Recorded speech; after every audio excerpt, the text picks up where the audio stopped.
me see your identification. What did you say? Now tighten those restraints. Scavenger scum. We don't need to see his identification. I will remove these restraints and leave the cell with the door open. My lord.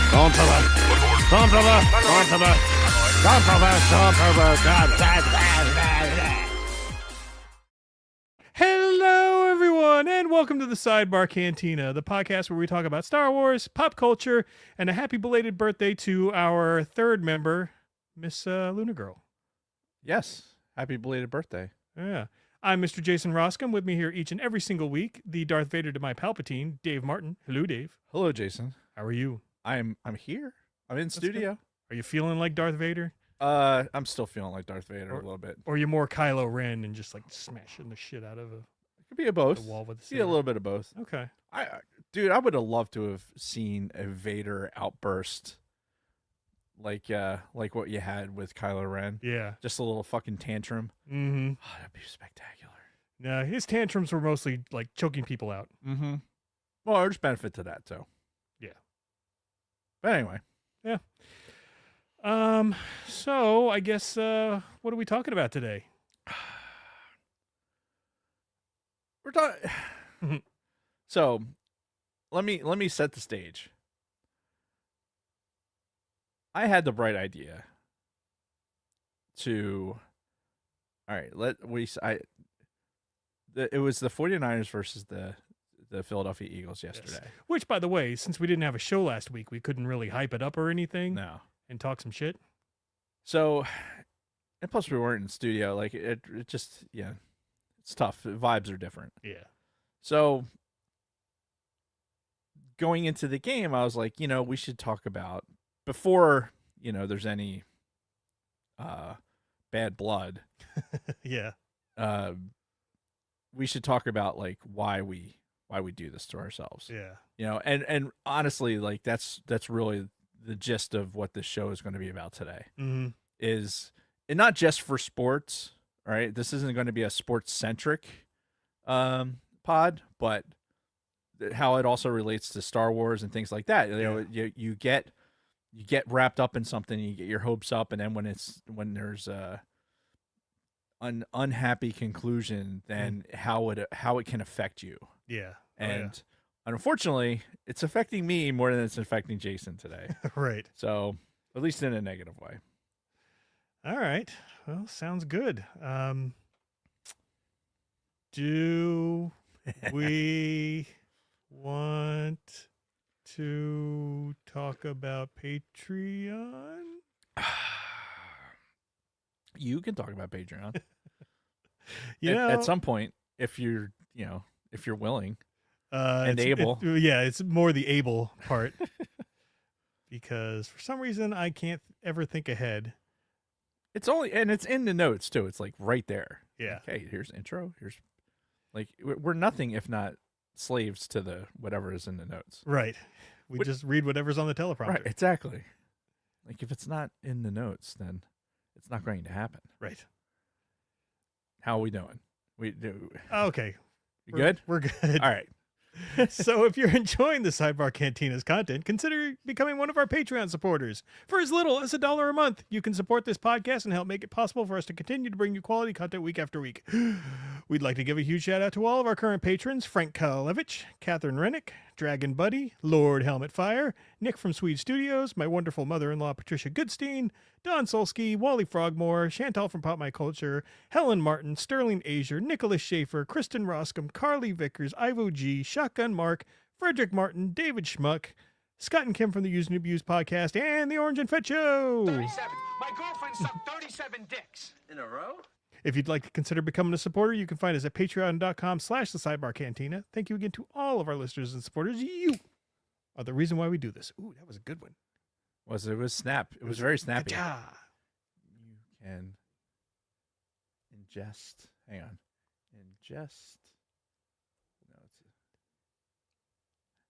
it's He's saying everything he's typing.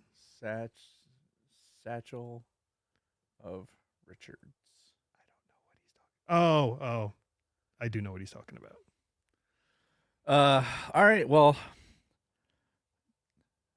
Do we have since Lunar Girl is talking about notes and the lack thereof, I won't struggle to open said notes. Okay.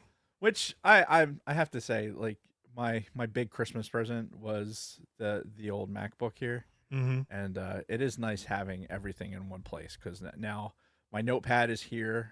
Oh yeah. So now, like, I can go right here for my notes, and I don't have to like have a bunch of shit open. Yeah. And it's a one-stop shop. Nice. And then here it is. But I will say, in the beginning of this podcast, on the 16th, we are going to a show. Yes. We're going to a show, and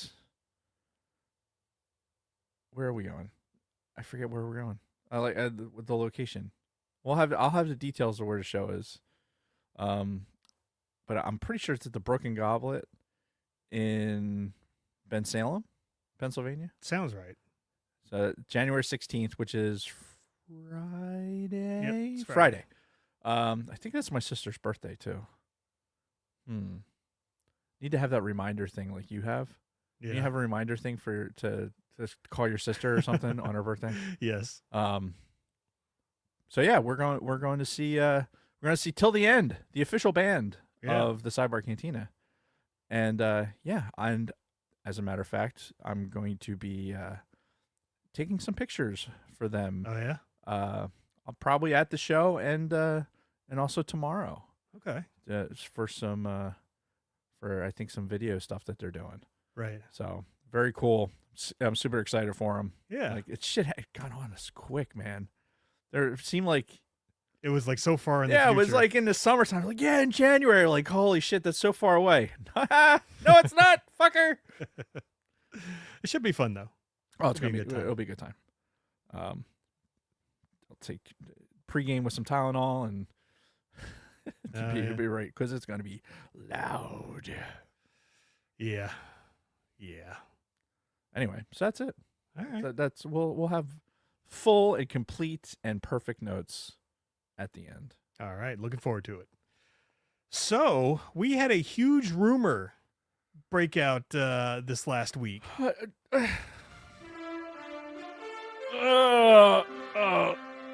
This just isn't. I may have crapped my pants because that's what that sounds like. I don't have any idea what you're talking about. All right. Well, now again, this is a rumor, but it's been reported across like all the websites. Okay. Like it's everywhere. We've been talking a long time about Kathleen Kennedy's successor, Right. right? How she like it was announced last year that she was going to retire at some point in the next year. Mm-hmm. And it sounds like that they've got their replacements ready. Okay. So the story has it that Dave Filoni and Lin-Wen Brennan would be taking over as co-presidents of Lucasfilm, specifically with Dave Filoni handling all of the creative side and this Lin-Wen Brennan handling all of the business side, Okay. which I think that's kind of what we always would have wanted anyway. That would be the perfect storm. Yeah. That way, Dave can be focused on content. Yep. And let somebody else worry about the market. Yeah. And so you may be asking yourself, like I asked myself, well, who the hell is Lin-Wen Brennan? Who the hell is Lin-Wen Brennan? Well, she is currently the president and general manager of Lucasfilm Business. Okay. So sounds like, So this isn't a stretch. She's Right. already there. Yep. She's just going to change offices, basically. Yep. And going back a little bit in her career, she was the president of ILM back in 2009. Ah, yes. So- You know what, dude? I'm liking everything about this so far. Yep. And she's from Wales, so she's British. And British. she Hi, mate. That's more Australian. she was promoted to the executive vice president of Lucasfilm as its general manager for all of the company's divisions in 2015. So the So time she- of the buyout. So she knows her shit. Yeah, exactly.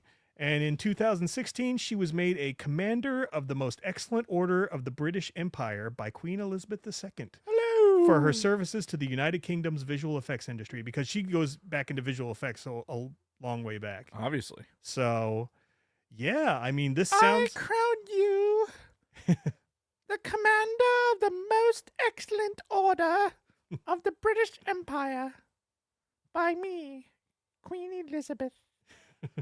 I wish I had a wand. Oh, I do have one. There we go. See? I dub thee, Commander.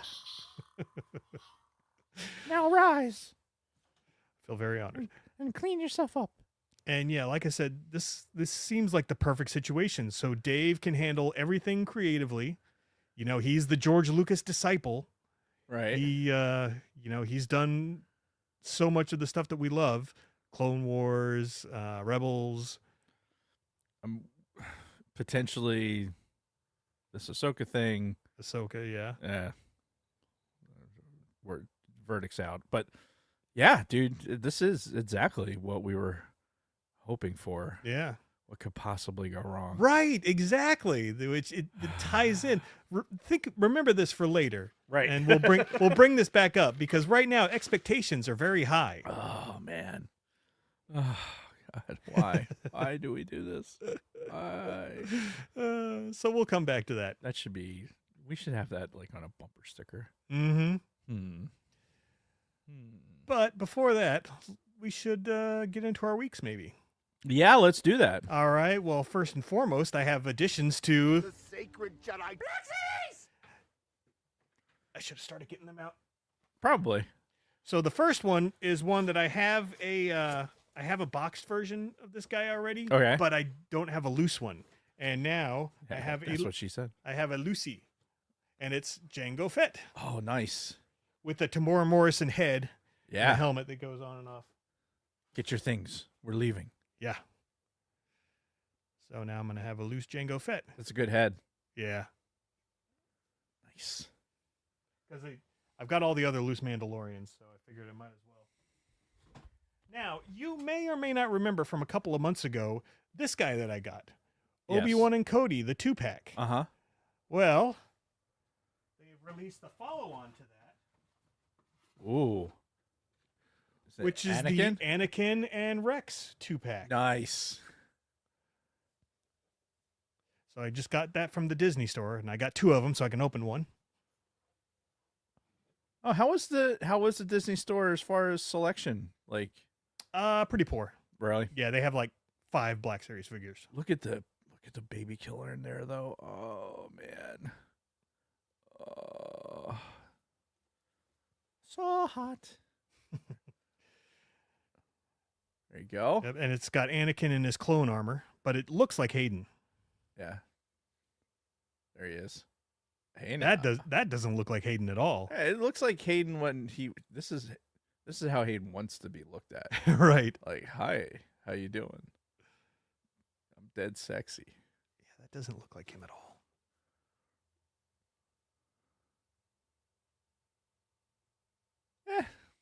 Who knows? Could be it could have been his headshot from when he was like, 18 or something. Right. And it just that's the picture he sent them. Like, yeah, here's my picture that you can put on the cartoon box. Well, what's it look like on other ones? As I not speak into the microphone. Do you have another Anakin? Yeah. There's one. Is Yeah. there? Does he have a face on him? Yeah. No, I mean on the fucking box. Oh. Chisel chest. Yeah, he has a face. That's how we know it's Anakin. Oh my God! It's right there. Oh my God, Jason. See, this is why you can't trust me to do things. Oh, this one's even worse. See, I disagree. I think that actually looks like Hayden. It's still not perfect, but I think it looks more like Hayden than the other one. Hold That on. nose is not right at all. Hold on. Let's put them both up. Hang on, I gotta put my headset back on. And we got to let the audience let us know what they think. Does this look like Hayden? Or does that look more like Hayden? Look at the. I think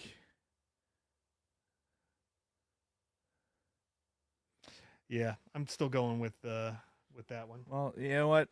I don't I you are the one who has his autograph. So that means you've been closer to him than I have. Yeah. So Shook his hand twice. we'll have to yield to whatever. Yeah. Now, I do also have, this isn't in the notes, but I do have an addition to the Sacred Jedi G.I. Joe. So, That could have been G.I. Joe! yeah. You know, they've been making new figures in the exact old style. Right. And I've been picking some more up, and this is the first one that came in. It is the Cobra Commander Python Patrol. Oh my god. So back in the day, I don't know if you remember, but the G.I. Joe did a whole Python Patrol line where it was like a lot of the villains, and it was the same body and everything, but they repainted it all. Different paint job. Yeah, and they were all matching the paint jobs for all the Python Patrol. And they're doing a new one, and they've got a Cobra Commander, a Destro, some other Python Patrol guys. So yeah, and these are called reaction figures. And they're starting to pick up the pace with these because there's a lot out there. Because when I first got them, there was like 3 of them. It was like the 2-packs of Tomax and Samot, like one fucking Duke or something, and one of the chicks. Okay. So now they've got dozens out there. Jason, I don't need another thing. I know. Don't need another thing. God damn it. Yeah. It's interesting that you've gravitated towards the OG ones and not the 6-inch size ones. I know. I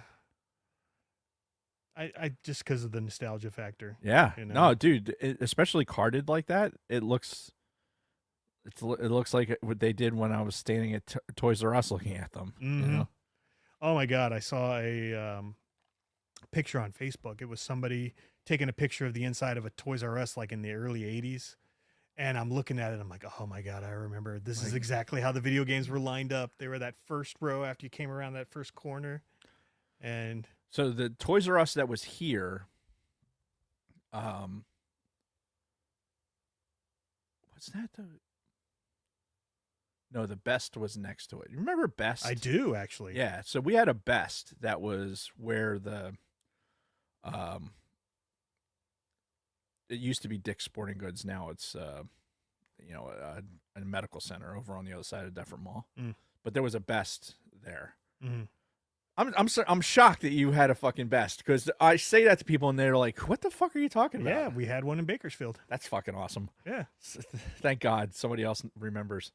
Go and you go to the fucking catalog, and then you wait. You go into the thing and you wait, and they got the big fucking thing. It comes down on the wheel. Oh yeah, it's like airline style. Shows up, and yeah, I thought it was fucking cool. Yeah. Anyway, I remember my parents getting a Hoover vacuum cleaner from Best. Oh yeah. And standing there waiting for this thing to come off the line. It's just funny. Anyway. Next door to that was a Toys R Us. Right now, it's like it's like $1, almost like that Ollie's. It's not Ollie's, but it's like an Ollie's. Okay. Anyway, when you walked into that Toys R Us, like when you walked straight in, they had like seasonal right away. Yes. You had to go around towards the exit to get to where the video games and stuff were. Okay. I remember what you're talking about. Like, there was a time when the video games were kind of like immediate, but then like, I think because of people stealing shit, they ended up moving it over. Okay. But yeah, I could probably give you the entire layout of that Toys R Us. And honestly, in my youth, taking out like the Game Boy, because that's where we went and got my OG Game Boy when I graduated 8th grade. Probably had never spent more than $100 there in my life. Wow. And that it was anytime we went there, it was to walk around, Yeah. like just to sniff around and stuff. We weren't spending money at Toys R Us. We were going. If you're spending anything at all, it's at Kmart or the Berlin auction. Mm-hmm. That's cool. So I tried to play Destiny 2 again. Okay. And it's like I can go through the menu and I can see that I have the DLC Yeah. for the Star Wars or Renegades. But it won't let me select it. And I'm trying to play through the initial campaign and it's becoming a slog. And I'm just like, ugh. That's annoying. Yeah. Have you Googled it at all to see if there's a way around it? You would think that I would have, Mm. but I did not. I saw that look on your face, like after I said that, you're like, Google it. Yeah. What is this Google you speak of? Yeah. Oh, I wonder if I can say that. I wonder if I can. I don't know what he's talking about. I'm having an internal monologue right now. You can't hear it, can you? No. All right, that's good. My God, Vanessa's got a fabulous body. I bet she shags like a minx. I hope I didn't say that out loud just now. I'm having trouble controlling the volume of my voice. I love when they first roll him around and they're talking to him and then they introduce him to the other two. He's like, "Who are these people?"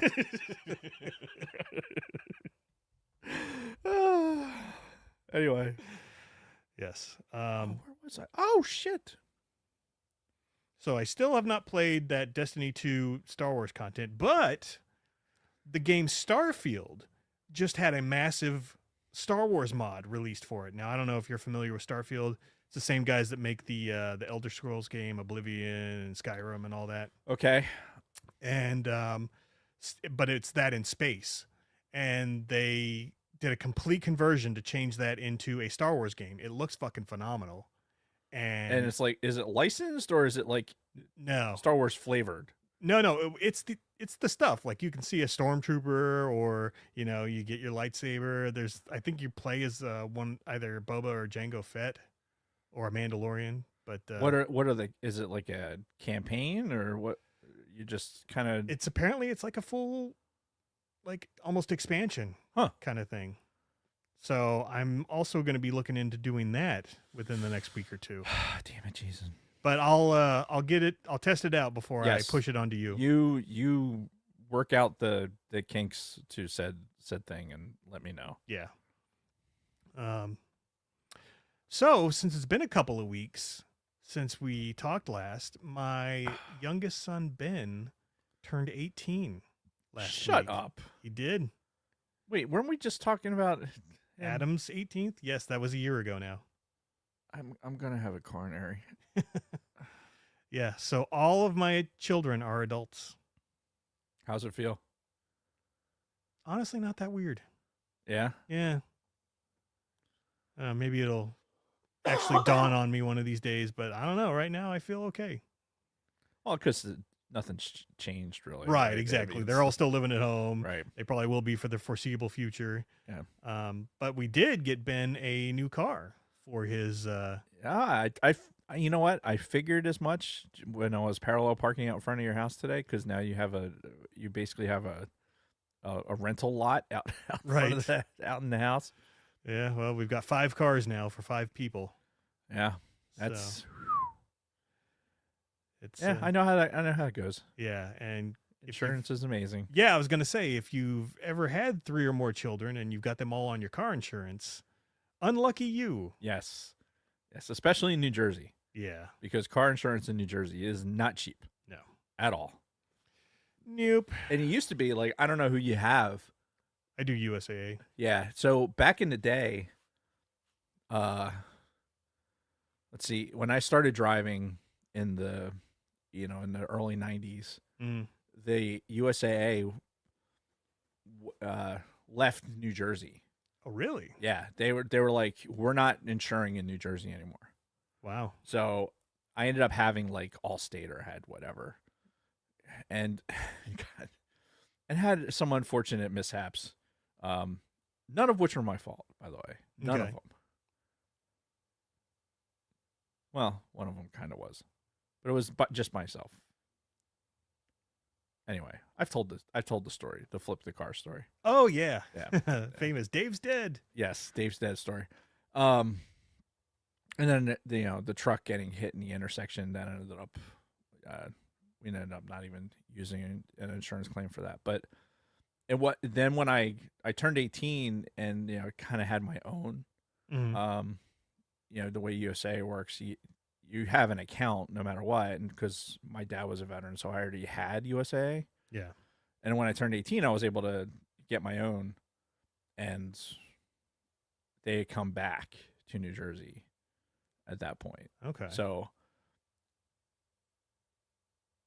I forget how long it was of a period of time, but we had like Allstate or something for a while because Geico was the same way. Like the big discount Mm-hmm.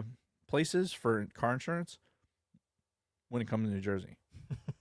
But I mean, the problem is it is still the most populated state per square mile. Yeah. As there are huge empty swaths of fucking land in New Jersey. Like if you've ever driven through it, like unless you've only spent time like going in the Philadelphia area or going up the turnpike to where New York is, like, but even if you've been on that drive, you've left the Philadelphia area, seen some developments, and then saw nothing for a while. Yeah. Until you like, oh look, it's Rutgers, and then fucking went for nothing for a while until you saw New York in the distance. Yeah. Like there's a lot of empty space in New Jersey, and south it's even worse. Like it's a garden state for a reason. Mm-hmm.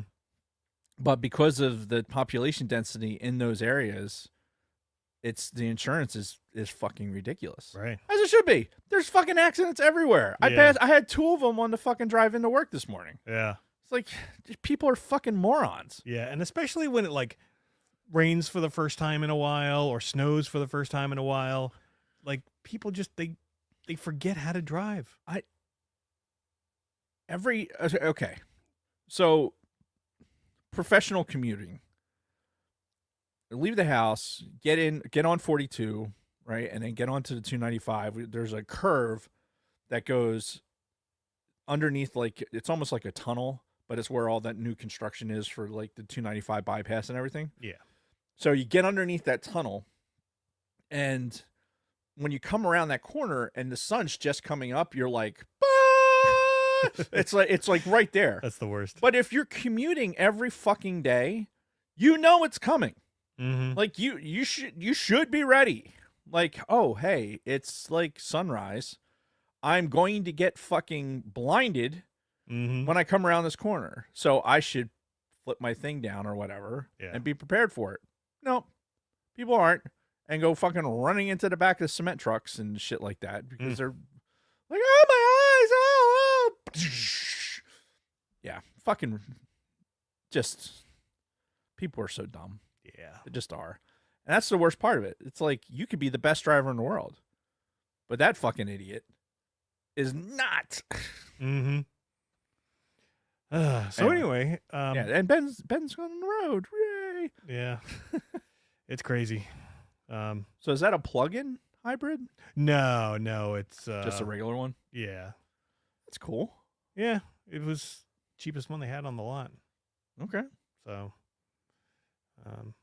yeah, I think it's going to be a good car for him. Good.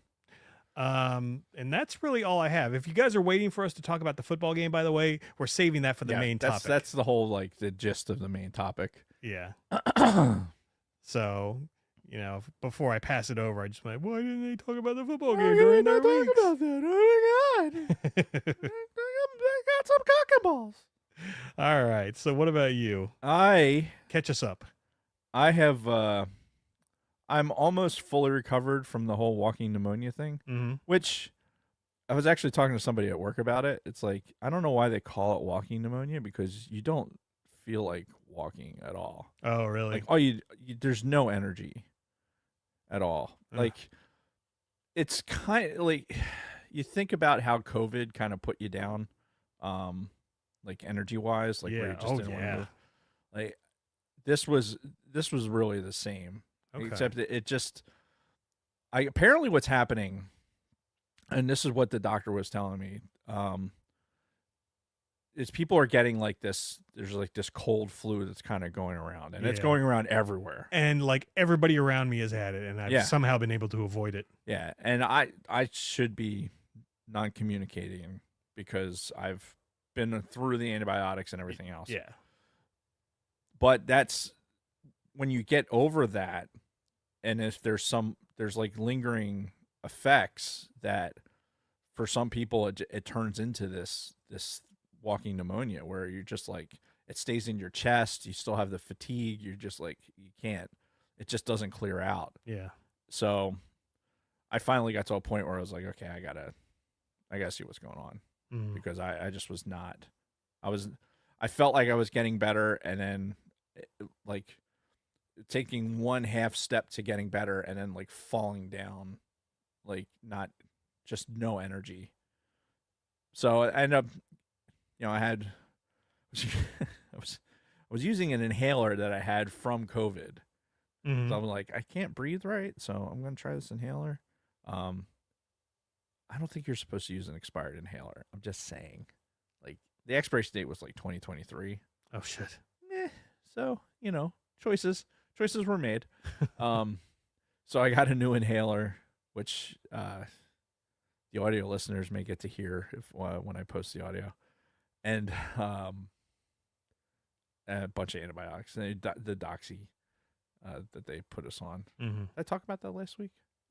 We talked about it. I don't think Okay. you talked about it on the show. Yeah. So, yeah, but I hit like an energy wall earlier today, and I've just been kind of like adrenaline pushing to get through. I'll sleep good tonight. I hope. Yeah. Kathy will yell at me because apparently my CPAP needs to be cleaned. But yeah, being sick sucks, and everyone's been sick, like you said. Like Kathy said, it's been going around at work. At her work, it was ripping around the squadron. Although I was probably out longer, which, all right, I'm not that old. Let's just start with that. Of course you're not, Dave. All right, it's just 50, so I'm not that old. Yeah. But goddamn, if I'm not getting sick more, I'm like, why? What is happening? Like, there was a point in time when I was like impervious to this. Yeah. I was like, everyone's sick except me. Da, da, da. And I, like, I'll go get you some crackers and ginger ale. Yeah. But now I'm like, I feel like I get sick so much more frequently, and there's probably other stuff going on too. But I'm like, God damn it. Old people get sick all the time. I'm not that old. Stop it. I just had that thought. I was like sitting on the couch, like falling asleep. I'm like, I'm not that old. I should be up moving around, and then not being able to get up and move around. It's just fucking. Yeah. Blame some of that on our military lives. It does age you. Yeah. Like it's not trivial. It probably, 20 years of service probably puts an extra 20 years on your life. Oh yeah. Or takes another extra 20 years off. But anyway, so yeah, I'm good enough now to go back to work and come here live in the studio. So thank you for that, antibiotics. Yeah. Did I talk about? I put a question mark in the notes because I couldn't remember. Did I talk about going to Fantasia? When was that? You said you were going to it. Okay, but haven't heard the reaction. So went to Fantasia. It was great. I forgot, like, I have to give past Dave like a high five for getting orchestra seats. Like, we were close. Nice. And we never sat on the floor there. So I basically sat everywhere in that building now. Yeah. Like, when we saw, what did we see? John Williams tribute. Is that the one we all went to? Yeah. Anyway, we were in the very top. Yeah. right? With the back wall was like right behind us. Mm-hmm. So we've been up there. I've been in the front level, like in just above where the orchestra level is. Mm-hmm. And this we're on the floor, and it was fucking amazing. So yeah, I was pretty stoked. The one thing the one thing I notice about these shows, like as much as we look forward to them, and this probably plays to a little bit what we're going to talk about here in the main topic, Mm-hmm. and it I guess could apply to anything. But I wish they had played more.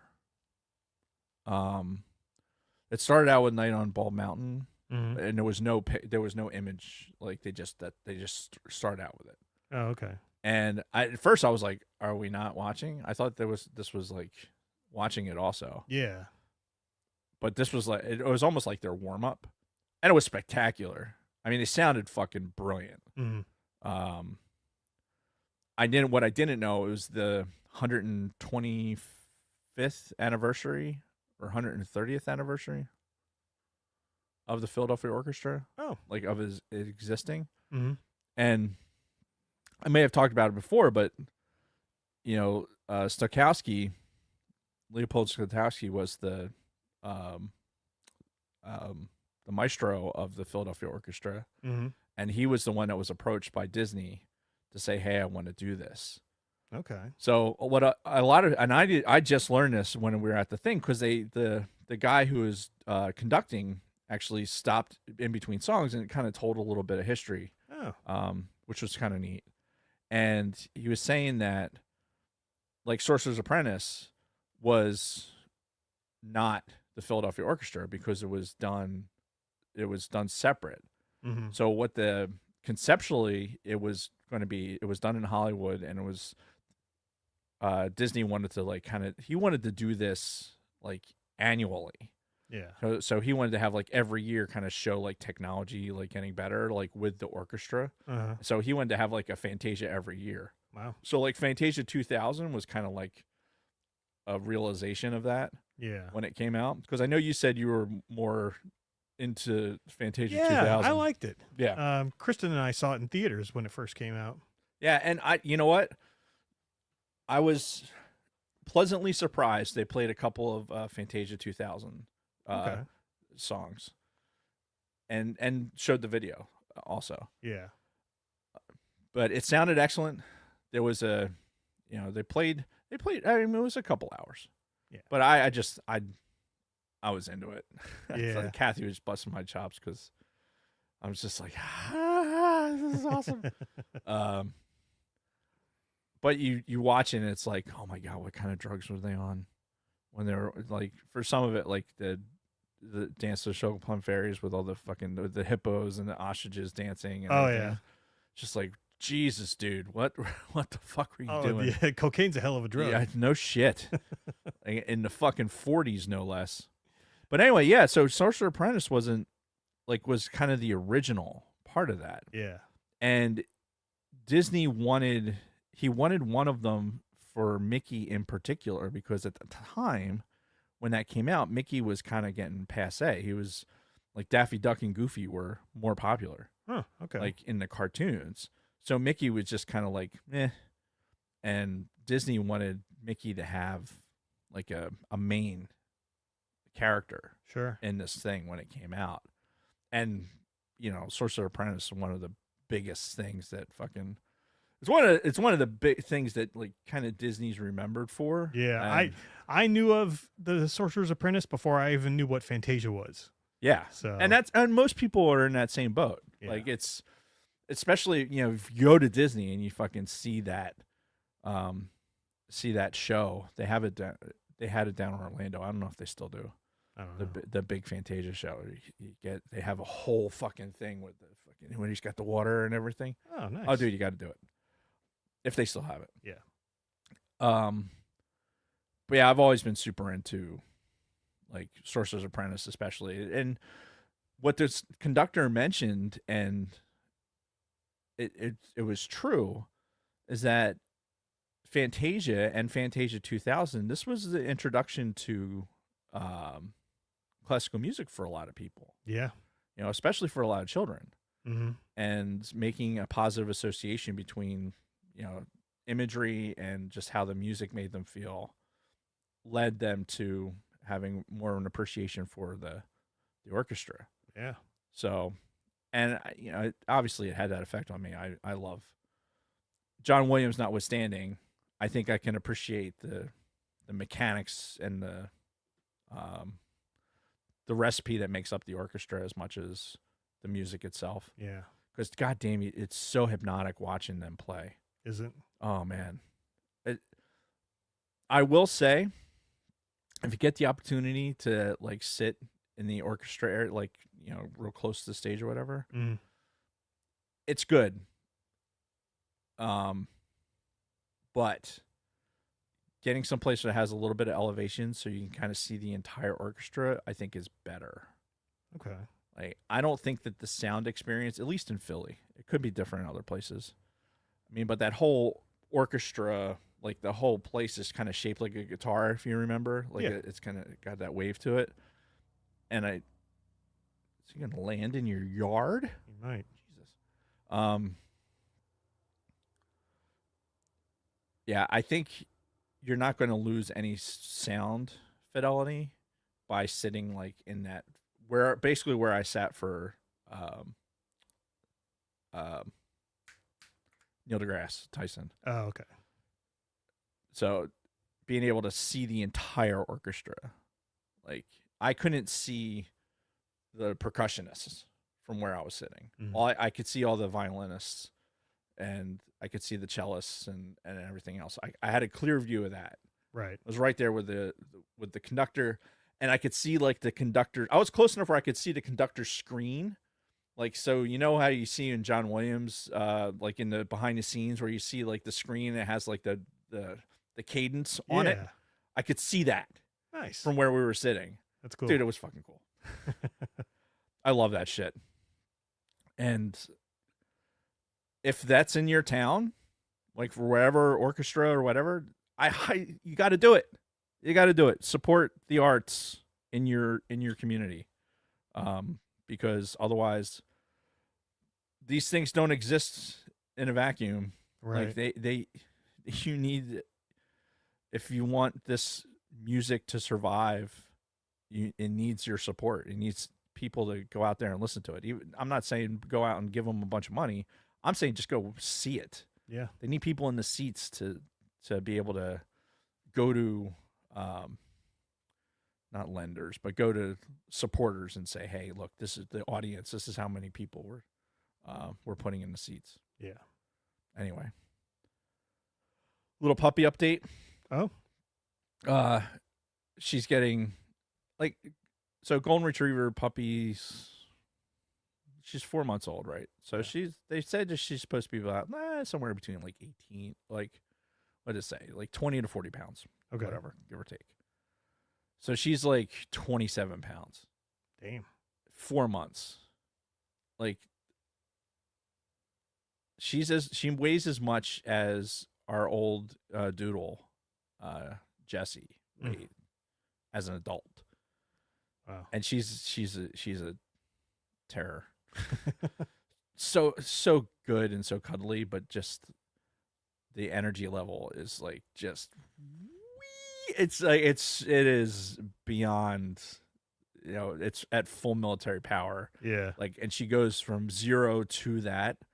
Like, if there's food involved, she could go from a standing start, man, and just she got my finger the other day. Like, I've given her, I was giving her a piece of cheese or something, and she fucking like she Yeah.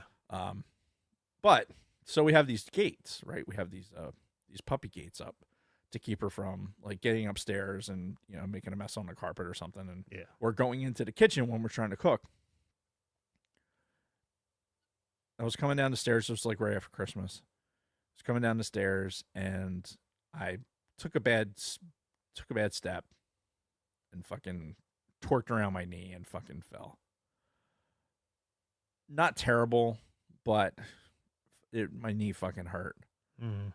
Fast forward 10 days later, my fucking knee still hurt. Like, if anything, it was worse. So I'm like, fuck. I did all the normal shit. I've had knee issues forever. I know how to take care of it. Mm. And it wasn't getting any better. So I'm like, fuck, I'm not going to wait 2 full weeks. I'm going to go see what they can see and have somebody else do a stability test on it. So we are really fortunate in this area where Rothman, who does most of the sports teams and everyone else for their ortho care, they have an urgent care that's specific for like sports related injuries. So like knees, shoulders, like, hands, broken arms, shit like that. Okay. Specific for that. So the doctors that are there are all specific for it. Yeah.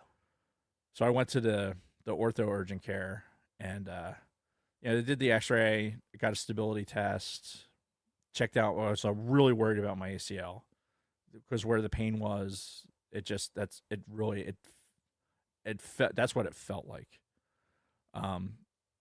After stability tests, ACL, MCL were fine according to like the stability test, but they got in there to fucking see about any inflammation like around the meniscus and everything else. And I told you this before, but holy shit, they had to peel me off the fucking ceiling.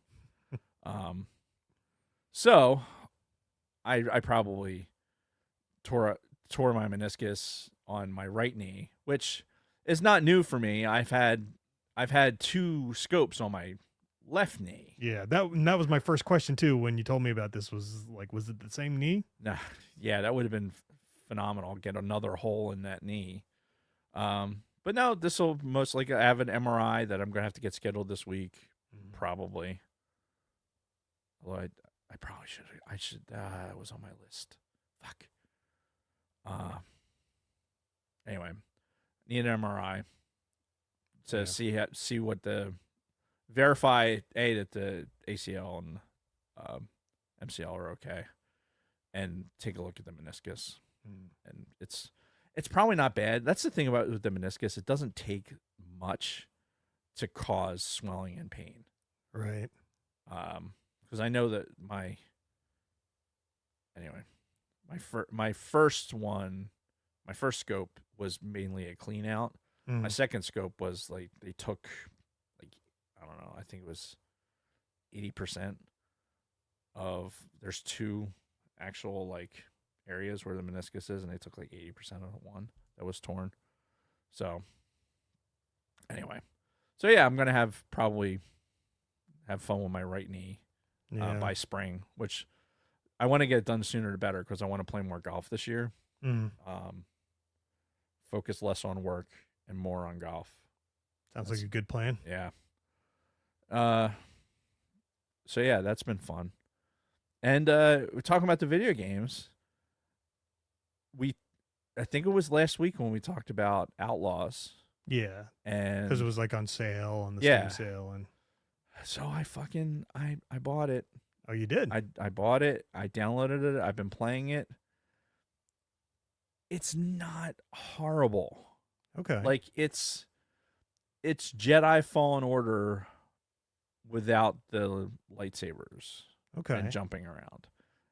It does have a lot of sneaking around though. Like you had mentioned that you're not into like the sneaking around and stuff. Yeah, not my favorite. But if you remember like in Fallen Order how you're sending BD1 to go like, oh, hey, go do that thing, and then he would come back, like go open that door or go do, like there's a lot of that. I'm not saying it's a reskinning because it's not the same developer, but it reminds me a lot of like when I'm going through and doing missions and stuff, it reminds me a lot of it. Okay.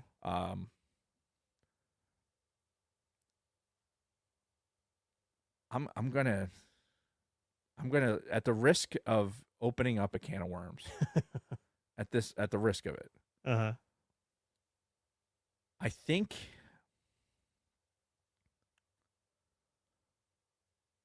you know what? I'm not gonna do it. I'm not gonna do it.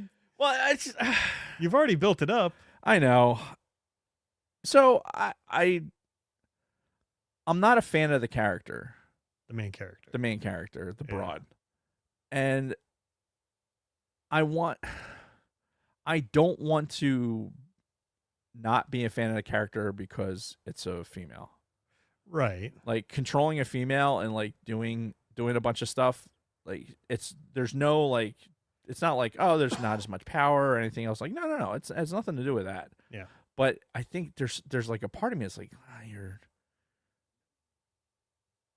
there's part of me that's uncomfortable doing it, which is a weird like fucking ape part of my brain. It's just like, what are you doing? Right. Having controlling this woman running around. Well, And it's funny because I used to play this shit out of Tomb Raider. Right. And I guess it was okay with Tomb Raider because she had giant tits. Right. I don't know. I don't know. Yeah, I mean, on some level, when you play a video game, you're probably imagining yourself in that body doing this stuff, at least on some level. So what you're saying is that I'm not comfortable in a female body? Like Could be. Yeah, Nothing wrong with that. Probably because I'd be curled up in a corner just pleasuring myself. Yeah. 37. My girlfriend sucked 37 dicks. In a row? That's not the button I meant to hit. I meant to hit this, but Right. It still fits. It's been a while. Yeah. But regardless of that, my controlling a woman issues. No, the gameplay is fun. Mhm. It's a fairly large world that you're operating in, Yeah. and you have options for like, okay, I'm gonna choose to go and complete this part of the mission. Uh-huh. Like you have advancements in the mission set, but you also have options. Okay. But what I noticed the most about this game is that it's not graphically, it's not as good as Jedi Fallen Order, No. but it's not bad. Like again, expectations, right? Mhm. If Battlefront is the highest, like the 2015 Battlefront, Mhm. I don't think anything will touch that. Battlefront 2 graphically was good. Then the Jedi Fallen Orders, and then this game. I think the problem with this game is that it feels like it's only about a quarter inch deep, Mm. whereas Jedi Fallen Order felt like it was a foot deep. Yeah. You know what I mean? Like you felt like the game just had more depth to it. Right. Whereas this game just feels like, hey, there's stuff going on, but it's Truman's World, right? Or the Truman Show. It only like waiting for this part of this world to happen as I'm Uh-huh. walking towards it. Not that it loads different or anything else. It just doesn't feel like it's that deep. Okay. It's hard to describe the feeling about it. Yeah. But yeah, I'm playing it when I've had time. I played through I probably got 8 hours into it right now. Okay. So, and it's playable. It's not been like play it with a gun to my head. And if I've sat down, and especially since I've been, banged up and been sick, like, all right, I have a choice. Do I want to play Destiny or do I want to play this? Mhm. Outlaws has been winning because of I've reached a point in Destiny where I'm like, all right, I've maxed out what I'm going to do. Yeah. Like in order for me to get further, I'm going to have to do a bunch of repetitive shit that I don't feel like doing. Mhm. So, or I have this new Star Wars game that I still have a bunch of unfinished things. So I'm doing that. And then potentially I have the Starfield thing Yeah. that, We'll see. TBD. but yeah, it is nice playing a Star Wars game though. Because it does have, it's not, you're not a Jedi. You're just some random, basically some street hood. Mm-hmm. But there's stormtroopers. There's elements to a lot of it where it's like, okay, I'm in Star Wars. Like it's, there's some cool bits to it. Okay. So I just realized, we might be nearing the end of being able to play online Battlefront 2015. What? Yeah, because I know Sony announced that they were discontinuing all live services for PS4 games, which, Oh. that came out on the PS4. And it makes me wonder if Xbox is going to do the same thing. Yeah, but Xbox doesn't really differentiate, does it? I mean, Yeah.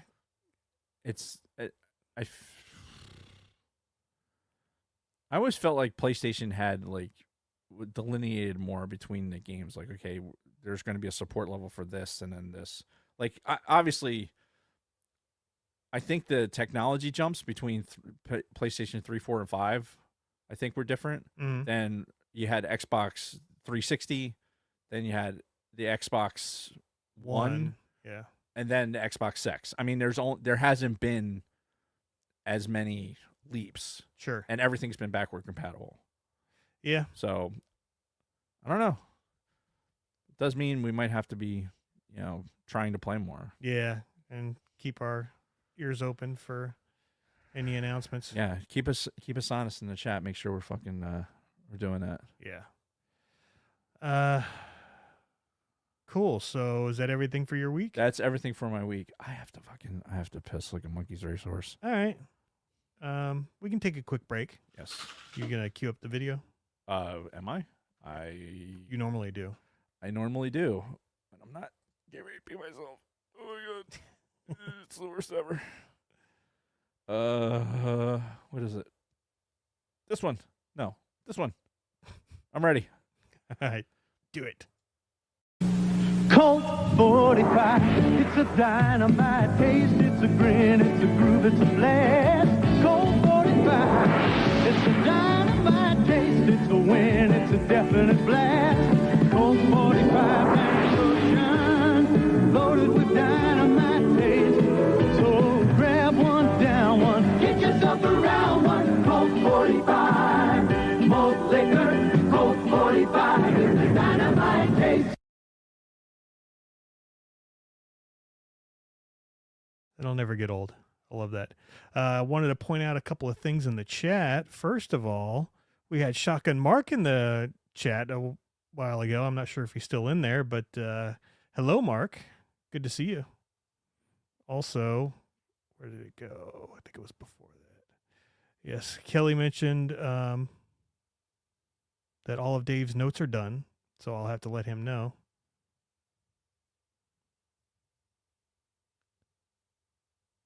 And you use the right your. That's very important. A lot of people would have done Y-O-R or Y-O-U-R. But no. Proper grammar. I appreciate that.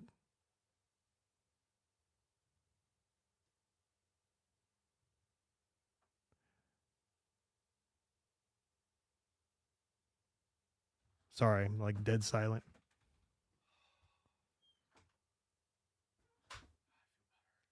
All right, Dave is relieved. Can see a hobbling there.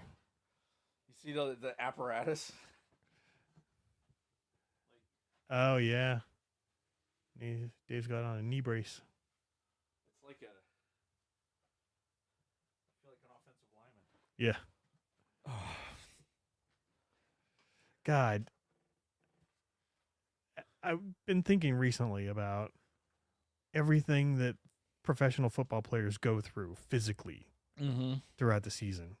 Like by the end, they're so hurt, so banged up, got like double knee braces on, and it's like, damn, I don't know how they can do it season in and season out.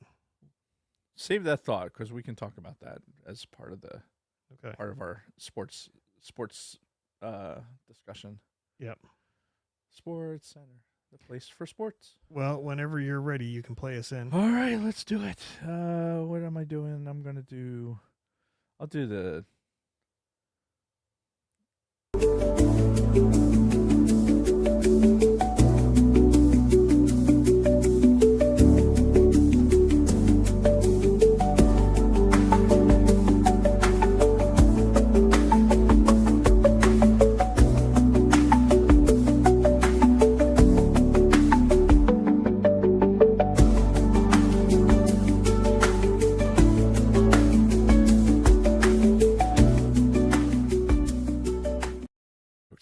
Yeah, that's awesome. I don't know if I'm supposed to broadcast that for everybody. So we won't say any more about it. Right. Until I talk to him.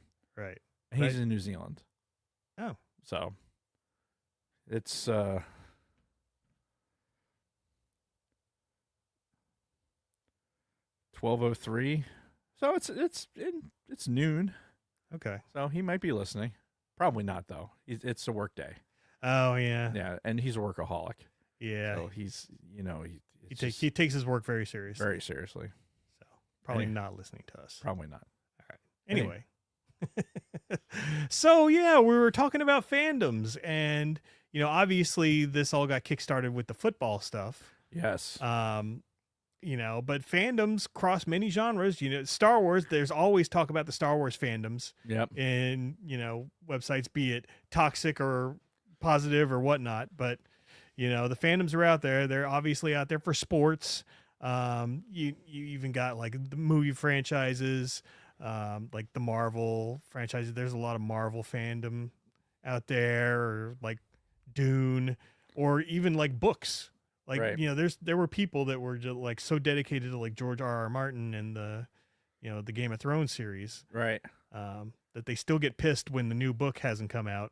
And I'm just over here like, I saw the show. I'm good. Yeah. Or that the book doesn't marry up with the show. And yeah, like it's about the passion of it. Yeah. Right. It's the why do we, as part of the human condition, I guess, mm-hmm. why do we get so worked up about it? And why do some people not? Yeah. The classic case is what happened yesterday. So Eagles play the 49ers. It's a home game for the Eagles, and they lose. Losing in Philadelphia is fucking painful. Yeah. And I think we've talked about it on air before, like just losing football games in general, how much worse it is, especially in person, than it is going to a baseball game. And if they lose, it just doesn't feel the same. Right. Because it doesn't have as much impact. Right.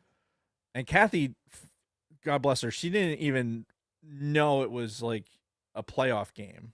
Like, she's been so busy. Like, she was just like, oh, the Eagles lost. Okay. Like, what? And she said last night, she's like, because she kind of rolled her eyes. I'm like, I'm not in the mood to talk about it. She just kind of rolled her eyes at me. I was like, today is not the time for that. Right. Like, tomorrow, yes, I should be over it, and that's reasonable. Mm-hmm. But today, no. Right. I'm allowed to be fucking upset today. And she said, like, I don't understand why you get so worked up about it. And that's a lot of wives, partners, just some people in general that, and it's not just about sports, although sports seems to be a predominant thing, because there's a lot of, whereas you have a fandom that's with Star Wars and with our expectations and whatever, but that's a large audience, but it's a singular audience. Yeah. Whereas with sports, it's regional, right? So you have these sports teams and they're competing against each other. And so you have this, opposing forces. And I like Dave's. Yeah, I'm milking a cow apparently. So you have all these things happening in competition. Yeah. So you have this vested interest in what this team is doing. And I know for me in Philadelphia, like, look, anybody who's watched the show for more than fucking 5 minutes, like, I've millions of dollars would help with the pain. Yeah, I agree, Dragon Buddy. Mm-hmm. I am an Eagles fan. I'd like to consider myself to be a realist. Like, I could go, and I did at length today with some people, because they asked the question. They mistakenly asked me the question about, like, oh, what do you think's going to happen next? Mm-hmm. Like, okay, and I fucking got into it. Yeah. Which, I mean, shit, we got time. So I'll get into it. Sure. You want to know why the Eagles lost? Yeah. I'll tell you why the Eagles lost. And this is me as a passionate Philly sports fan the day after. The Eagles lost because of Jalen Hurts. Right? I could see that. Jalen Hurts is the core of the issue. And let me explain why. Because there's going to be a lot of people like, Jalen Hurts, he was MVP last year. I don't know how you could possibly do that. It's Kevin Patullo. He's the worst ever. Like, all right. Kevin Patullo.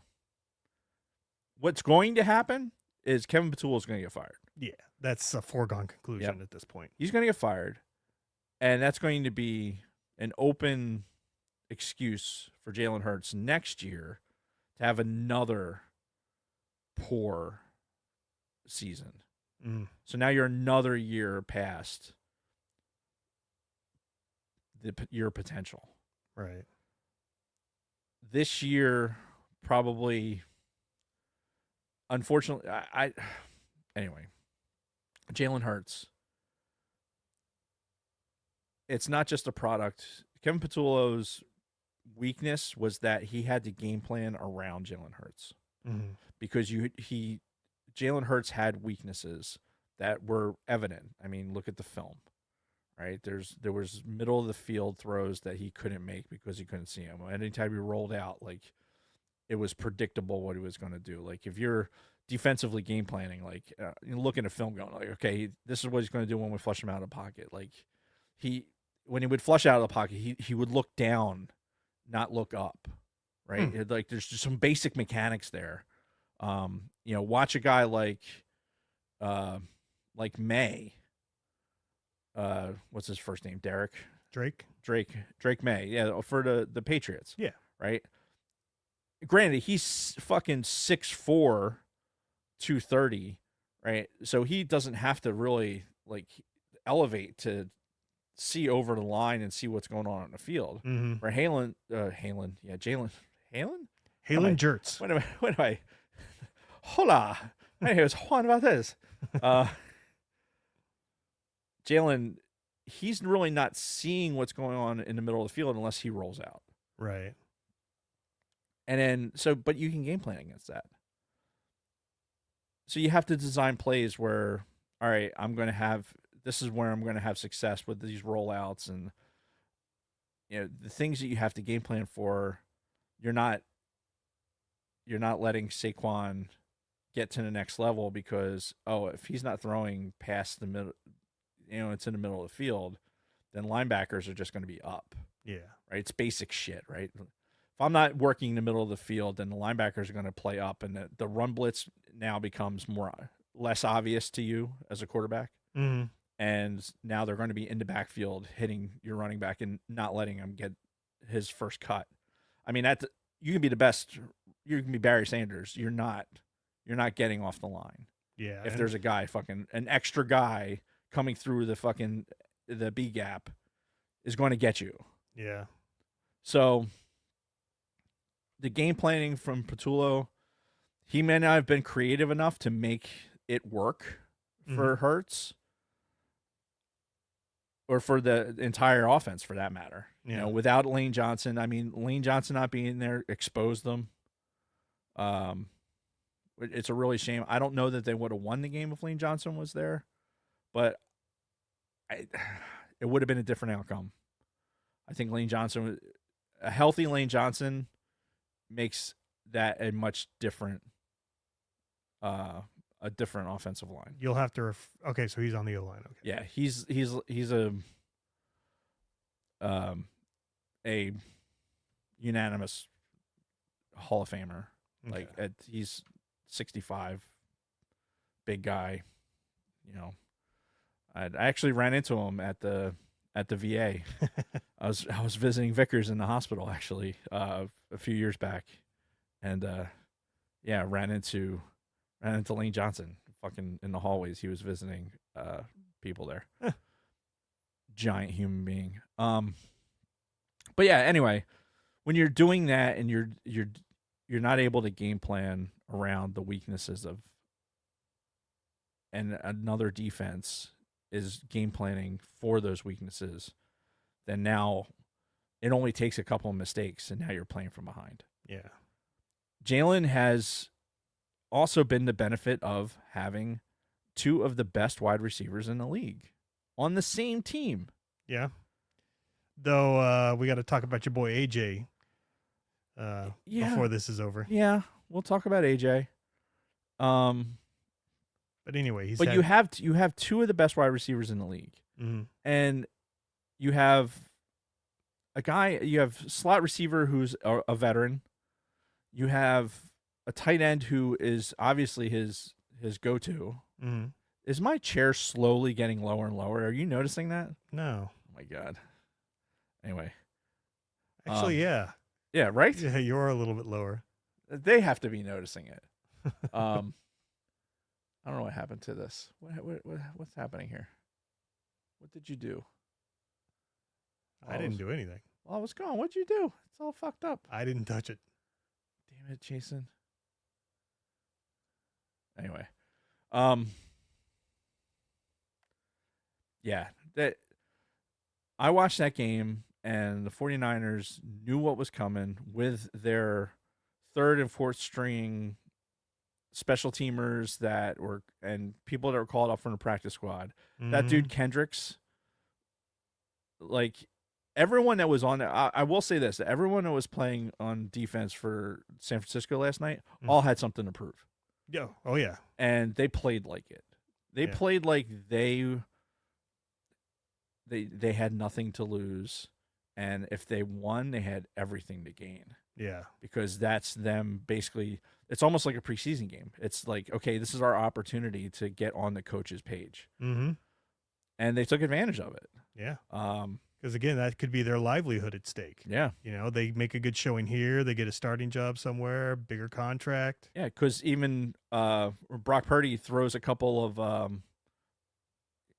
throws a couple bad balls, but then there was like a fourth string receiver or something that had gotten called up that misread the route or something like that. Yeah. And he was on the sideline, never came back out again. Like you saw him with his fucking jacket on and he never came out again. Mm-hmm. So it's a tough way to make a living when it's the playoffs and there's so much to lose. But they had everything to gain, so they played like that. Yeah. And good on them for it. You know, I'm not saying that like, oh, the 49ers are the best. No, they're going to get their shit pushed in by a better team. See, people have been saying this for like 6 weeks now. I know. You know what's going to happen? Is it's going to be the fucking who's the other team that only has to wait till the last 2 minutes to win a fucking football game. Oh, I'm not sure. We just watched it. Like it was I think the game tonight's going to be a stinker, but all weekend, all the football games were fucking good. Yeah, it was a good weekend for entertaining football. But yeah, I mean, these teams that are just waiting, are like, all right, we're gonna wait and we'll fucking win the game. And no, the Bears. Oh yeah, yeah, it'll be the Bears versus the 49ers in the fucking NFC Championship game, and you might as well not even play the first fucking 58 minutes and wait till the all right, here we go, snapping the chalk line here, so you're into 2 minutes, go, and then that'll be the game, because it's going to be decided then. That's for whatever reason, they're waiting for it. Yeah. The 49ers are so lucky right now that they have CMC healthy. Yeah. Because when 2-3 is on the field, you have to pay attention. Like you cannot, if you look off of him at all, like you're fucked. Yep. And he still found ways to get open. Yeah. So anyway, I didn't adequately explain why Jalen Hurts is the problem, but the reality is that they're not going to do anything about Jalen Hurts. They're going to get rid of the OC. They're going to bring on somebody else. And then AJ Brown, they'll probably move him. Yeah. And I think that's a mistake. Like, two things are going to happen when you move AJ Brown. One, it's going to expose Jalen Hurts. Like, you're not going to put somebody out there that's better. Like, tell me who in free agency or in the draft is going to be better than AJ Brown. All right. 3 catches that he didn't make. 2. One of those, that last one, had to have. Absolutely had to have. The throw was there. There was no reason for him not to catch that ball. The other 2, like, one of them would have been a fucking hell of a catch to try and make because it was a shit throw. Yeah. The conditions were shit last night. And because Jalen throws in the blind, like, and quarterbacks throw to a spot. I mean, that's what you do. Yeah. Like, you're anticipating where people are going to be. But Jalen, like, closes his eyes and throws. Right? Watch it. No, I'm serious. Watch him. Really? Especially when he throws a deep ball. Like, when he's winding up to throw, like, a deep ball, he can throw the ball. Like, he's got a big arm. Yeah. Like, not Mike Vick quick, or not Mike Vick big arm, but he's got a bigger arm. Yeah. But when he's winding up, like, what are you looking at? He's looking at the fucking, if it was in a dome, he'd be looking at the fucking, back third of the fucking ceiling. Yeah. Like, what are you looking at? Like, you're not looking downfield. You're certainly not looking to see who's in front of you or who's coming at you. Yeah. You're winding up like you're Bugs Bunny in a fucking game, pitching to Babe Ruth. He has these receivers that, like Devontae Smith, will catch anything. The dude weighs like 118 pounds. Like, he's a stick, but somehow he has Heisman hands, man. He's unbelievable. Yeah. And you know what? It was good enough. Everything was good enough last year. They, on the back of Saquon, they go and they win the whole shebang bang. Yep. And I'm grateful for it. But you can't tell me that team is going to be better without AJ Brown. No, I totally get it, but it seems like he's expressed, little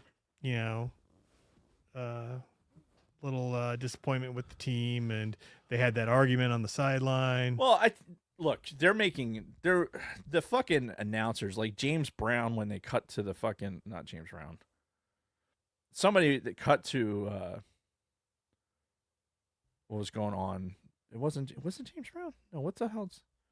Anyway, they were talking about, like, how they amplified it immediately for when they were making the throw to, okay, what's going to happen at halftime, like the conversation at halftime or whatever. And they were already like, oh, this blow up between the coach and, like, dude, do I think the head coach needs to be acting like that? No, I don't. Yeah. But this head coach does. And to be fair, he's one of the most successful head coaches in NFL history. Yeah. I mean, the dude's never not made the playoffs, which, okay, that could be subjective, right? Yeah. But he's gone to 2 Super Bowls in the past 5 seasons. Yeah. And won one of them. It's pretty good. It's not bad. I'm sure any coach would like to have A lot that. of people would take it. I'm sure Harbaugh would have taken another fucking crack at another Super Bowl. You know, like, he had the one. Yeah. They were in another Super Bowl that they didn't win. But, yeah, getting rid of AJ Brown is not going to be part of the solution, but they'll probably do it. And unless they're going to get a first round a QB1 out of it, I don't think that they're going to get they're not going to get the value back for whatever they release him for. Yeah. You know, I was thinking maybe we could swap Ayuk for AJ. Oh, fuck Ayuk. That dude has hurt me so bad in fucking fantasy football. Yeah. Here's another, like, all right, we're talking about our expectations. Yeah. Fantasy football and betting and shit like that does not help. No. Doesn't help. Like, why are we so invested in it? Like, that's the question we have to answer. Right. It's gotta be something in our DNA, something that,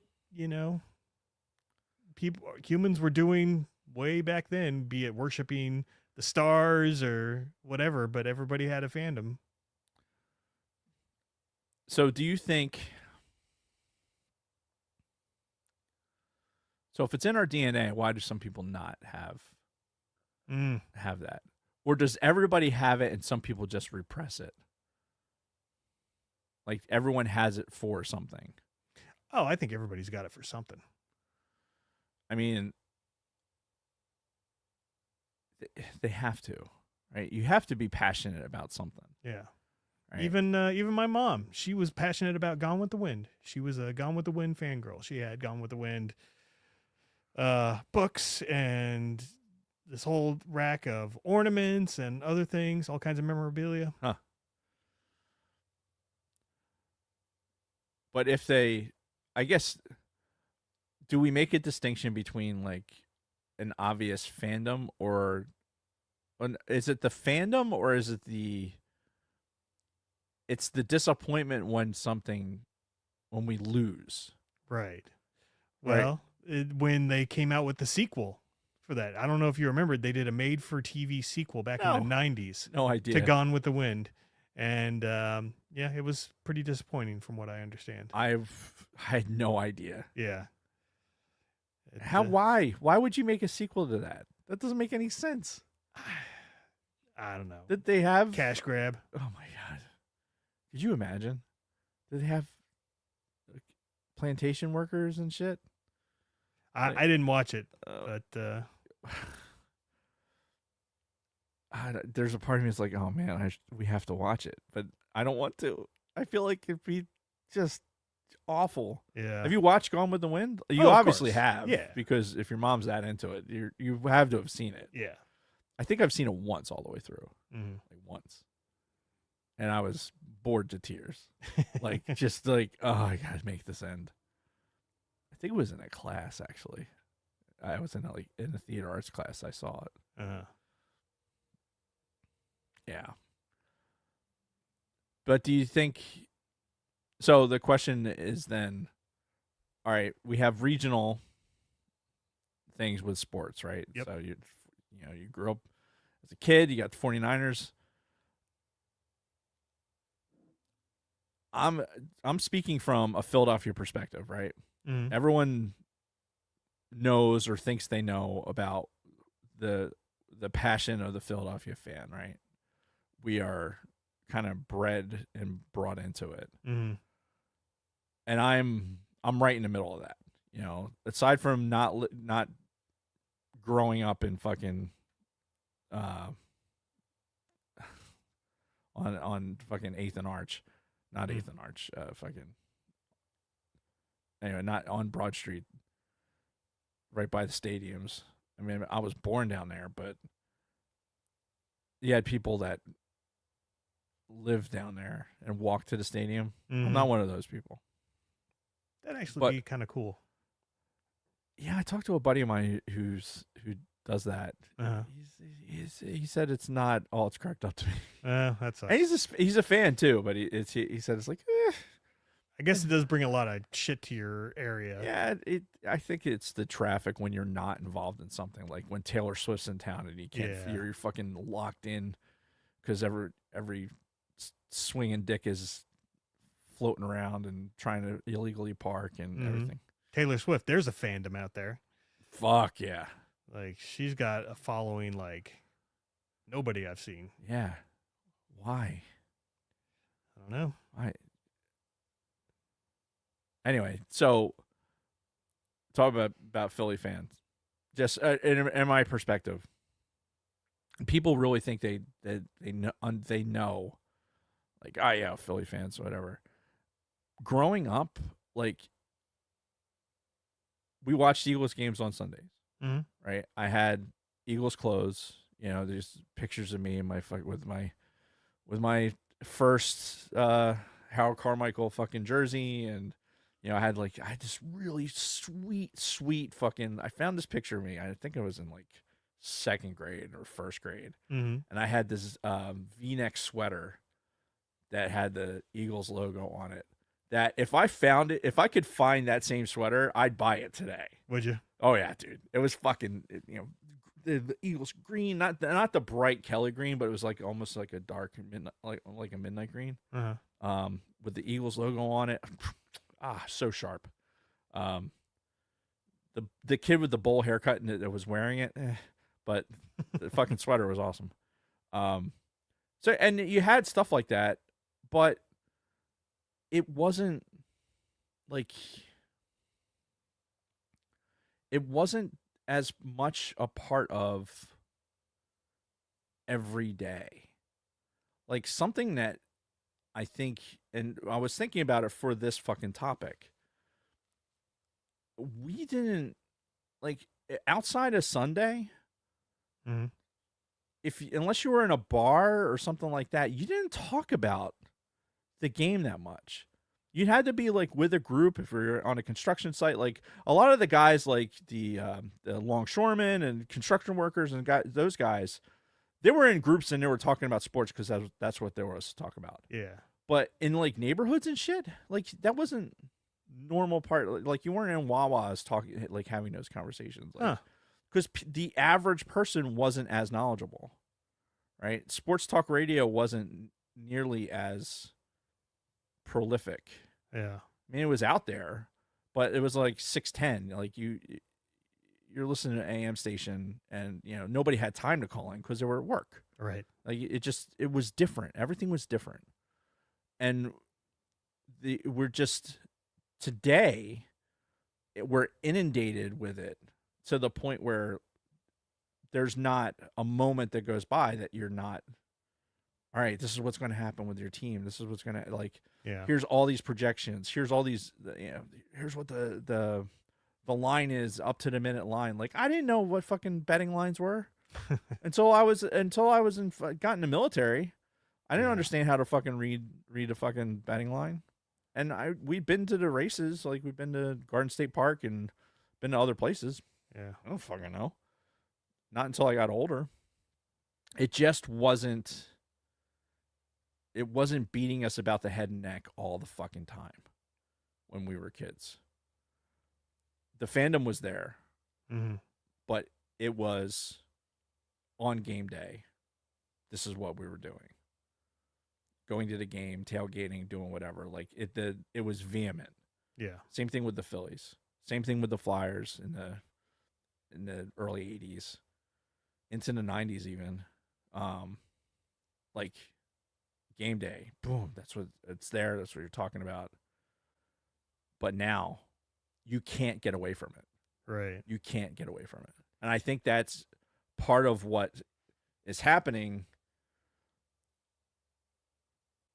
and why it hurts just that extra bit. Like I joke and I say, all right, I'm on my 48-hour social media blackout after a loss. That's probably 48 hours after a fucking Eagles game in 1988. I had no option to fucking listen to what was going on with the Eagles. They didn't start talking about the Eagles again until fucking almost the weekend. Yeah, see, it's weird because I feel like I was the opposite. Because I would, as soon as I started having a real fandom for the 49ers, I was in about 8th grade. And from then on, I absorbed everything I could. We got the newspaper every day. I would pull open the sports page, read, everything. I'd always check like the divisions and who was winning and the lines and everything. So I went all in. I collected football cards, played all kinds of football video games. See, what's weird, like around me, nobody collected football cards. Like we had baseball cards. Like we were all in, like in my neighborhood anyway. Yeah. Like, and again, we could delineate with that back then. Like, and I'm sure you could. Like, this is what's going on in our neighborhood. Yeah. Oh yeah. It wasn't like you don't have that. You just don't have that anymore. You don't have like, here is your village, for lack of a better term, right? Like everything. Like, oh, I'm connected to this Facebook group, right? Then there's people that all over the world, which is great for like when we're talking about the podcast. It's great for people to connect that can't otherwise connect. Yeah. But there's a level of connection that it's like, I think it just gets unhealthy. And I'm not saying that we weren't diehard fans back in the day, because there certainly were. But it was the people that were on it every day. Like I said, the people, we had the paper every day. So there was people that were probably in it every day going into the paper because there were sports writers and shit like that. I mean, that's it existed. I'm not saying it didn't. I never got into it. Nobody that I knew was into it like that. Okay. Even all the way, it wasn't until like probably my sophomore year of high school Yeah. that anybody else was really like, because the fucking Eagles just sucked. Like most of the time I was watching Eagles games, like it was with family. Mm-hmm. And then in my friend group, in my smaller friend group, we would, every once in a while we'd watch a game together. Yeah. Over somebody's house. But most of the time that was just family, and family we were all in. We were all in. Mm-hmm. All right, this is what's happening today. The Eagles are on at 1:00. Okay, fucking Nana and Granddad's for lunch. Turn the TV on. We'll fucking scream at the TV till halftime, and then go home and scream at the TV again. Mm-hmm. And that's what we do. And then it was over, and you go on about your life. Yeah. The part that is probably the extra is the how long it affects you, or how it affects you like emotionally. Oh God. Like, if we're talking response to our team losing, Yeah. well, now it's been a little bit calmer, but it's mostly because of my meds. But before, I'd get angry. It would ruin my whole day. I'd throw things, I'd yell, and very unhealthy. I managed to only throw things like maybe 3 times yesterday, maybe 4 times, 4 times. Yeah, like 4 times. But I used to be worse, like you said. Like, I think the meds help out a lot. Mm-hmm. But the rawness of that emotion is just like it's almost like I'm watching somebody like kill my dog in front of me, and there's nothing I can do about it. Well, and now too, we also have reaction videos, like people, filming somebody who's watching the game, and when they lose, they like punch their TV, Mm-hmm. or people who act just like that. I've committed acts of violence. Because of sports. Yeah. Like 100% because of losing a game. Mm-hmm. Like I am one of those people that gets a level of emotional involvement while the game's being played, because I am now like, it's more than just that escape, and it's not necessarily the competition. Like, oh, I want to see that other team lose that bad, unless it's the Yankees Or the Cowboys. Well, the Cowboys, it's a given. It's a given. Yeah. Cowboys, Raiders, Giants. I don't feel that way as much about the Giants, but the Cowboys and Raiders for sure. Yeah, fuck the Raiders. Yeah. Sorry, Brady. Hopefully you don't get John Harbaugh. That would not be good. That would not be good for the league. That would turn the Raiders into a team that we'd have to pay attention to. Yeah. But yeah, I've definitely had to go outside or go into the shed and stab things Mm-hmm. till I get that. Like, I can't go out and there's nobody to tackle, like, to get that. Like, I want to go out and hit somebody. Right. I'm caught up in that level of competitiveness and that emotion of it. Mm-hmm. And because of that, I'm getting like a dopamine hit or whatever it is, and then when there's not a victory, then you fall after that. It's like, oh, this anticipation, and even last night I was like, this isn't gonna happen. Like, I kind of knew it. I foresaw it probably at the 4-minute mark. I was like, this isn't gonna happen. Like, I just had a feeling that we weren't going to win the game. Was it because of that opening drive? was part of it. Yeah, it just felt like the Eagles did not. They were on their heels and they just weren't trying hard enough. Yeah. And that's me, and that I'm not saying that they were. I feel like they weren't desperate enough. Sure. And you know what? Maybe that's part of the coaching is like you hear what they're saying. They're telling the players about how like, oh, last year didn't happen and blah blah blah. But in reality, they still know. Mm-hmm. Like, I think the players know. The players know when it's like, okay, this is going to be a win, or like, God, I'm not going to kill myself for this loss. Yeah. Whereas the 49ers were like, no, fuck, we're sacrificing everything. Let's fucking go. Yep. One guy sacrificed an Achilles. Yeah. Ripped to my man Kittle. So, it's funny. I called an Achilles injury. Did you? For this game. Yeah. So in my text group with Brinzer and Brad Jacobs, I'm like, yeah, I need CMC to fucking snap his Achilles. Oh, shit. Yeah. Instead it was Kittle. So I called an Achilles injury, but it was just the wrong guy. Sorry. Yeah. Sorry, everyone. But why do we do it? Why do we do this to ourselves? That's a good question. It's it's some sort of instinctual thing to have this and maybe it is just the dopamine hit,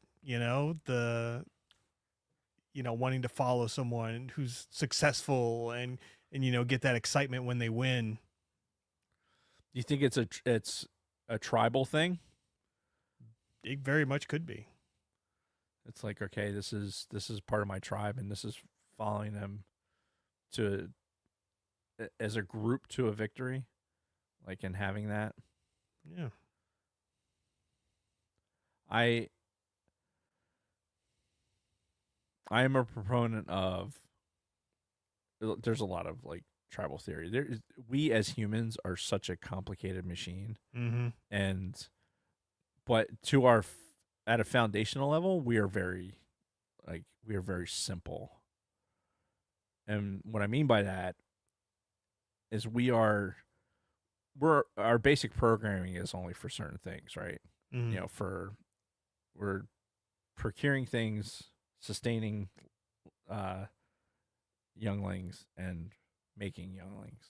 Yeah. Right. So aside from that, everything else is just like problem solving. And we just happen to be fairly advanced problem solvers with extra digits to be able to pull it off. Yeah. But like emotionally, I think that a lot of this stuff, like it all comes down to like, I want to be in that fight. So I'm putting myself in there. I'm putting myself in that fight, and I want to win. Yeah. I'm not in this fight to lose. And when they do lose, then I'll be honest with you. There's been times when we've had a loss, and I've felt like there's been days where I just felt like I don't want to, like, not only do I not want to fucking follow football anymore, like I don't want anything to do with television. I don't want I don't want to be entertained by sports anymore, because I don't want to have that same feeling again. Yeah. Like, it's been that strong. Whereas like somebody died. Like that analogy of nobody died. That's in my brain. That part of my brain that's controlling that, it feels like somebody fucking died. Like, not last night so much. Last night I was more mad. I was more mad because I see the problems and I know they're not going to get solved, so I'm more mad about it. And I'm medicated. But in my past, it's been like, I'm being killed or I'm being attacked and I can't fight back. I'm dying. And it just like and then it's devastating. And it'll take me days to come out of that when I'm feeling like that. Like if the Eagles when the Eagles lost the Super Bowl in was it 2005? That was the one to the Patriots. Yeah. You could say that for a lot of seasons, unfortunately. But yeah, I think it was 05. That I was we were at Chris Houseworth's house. He had a watch party for it. Yeah. And I had been drinking and when they lost that game, I was so fucking upset. Like we just left. Like no goodbyes, no nothing. It was like I'm out. Yeah. Right. I was like, this was stupid. We should have never have came. Like if they were gonna lose, I would have rather have lost in my own house so I could fucking scream and throw things. Sure. Couldn't do that. I was pacing around. Right. I don't think they were prepared for my level of intensity. And I vowed at that point, I was like, I've been here for the game, but other than that, I stay home for big games like that. Yeah. Because I need to be able to go find some place to let out and release if I need to. Right. Because I'm that emotionally invested in it. And you would think that after that level of abuse that I would be like, no, I don't want to do that again. But yet we do. We do it with our sports teams. Yep. More regularly. We do it with our franchises. Yep. Like we've done it with Star Wars. Yeah. I mean, you can equate that to what we went through in The Last Jedi. We were already huge fans. Oh my God. Then we got this build up. Then we got The Force Awakens, which just only amplified everything. And then like expectations were so high that when The Last Jedi came out, it killed us, Yeah. It was a huge crusher.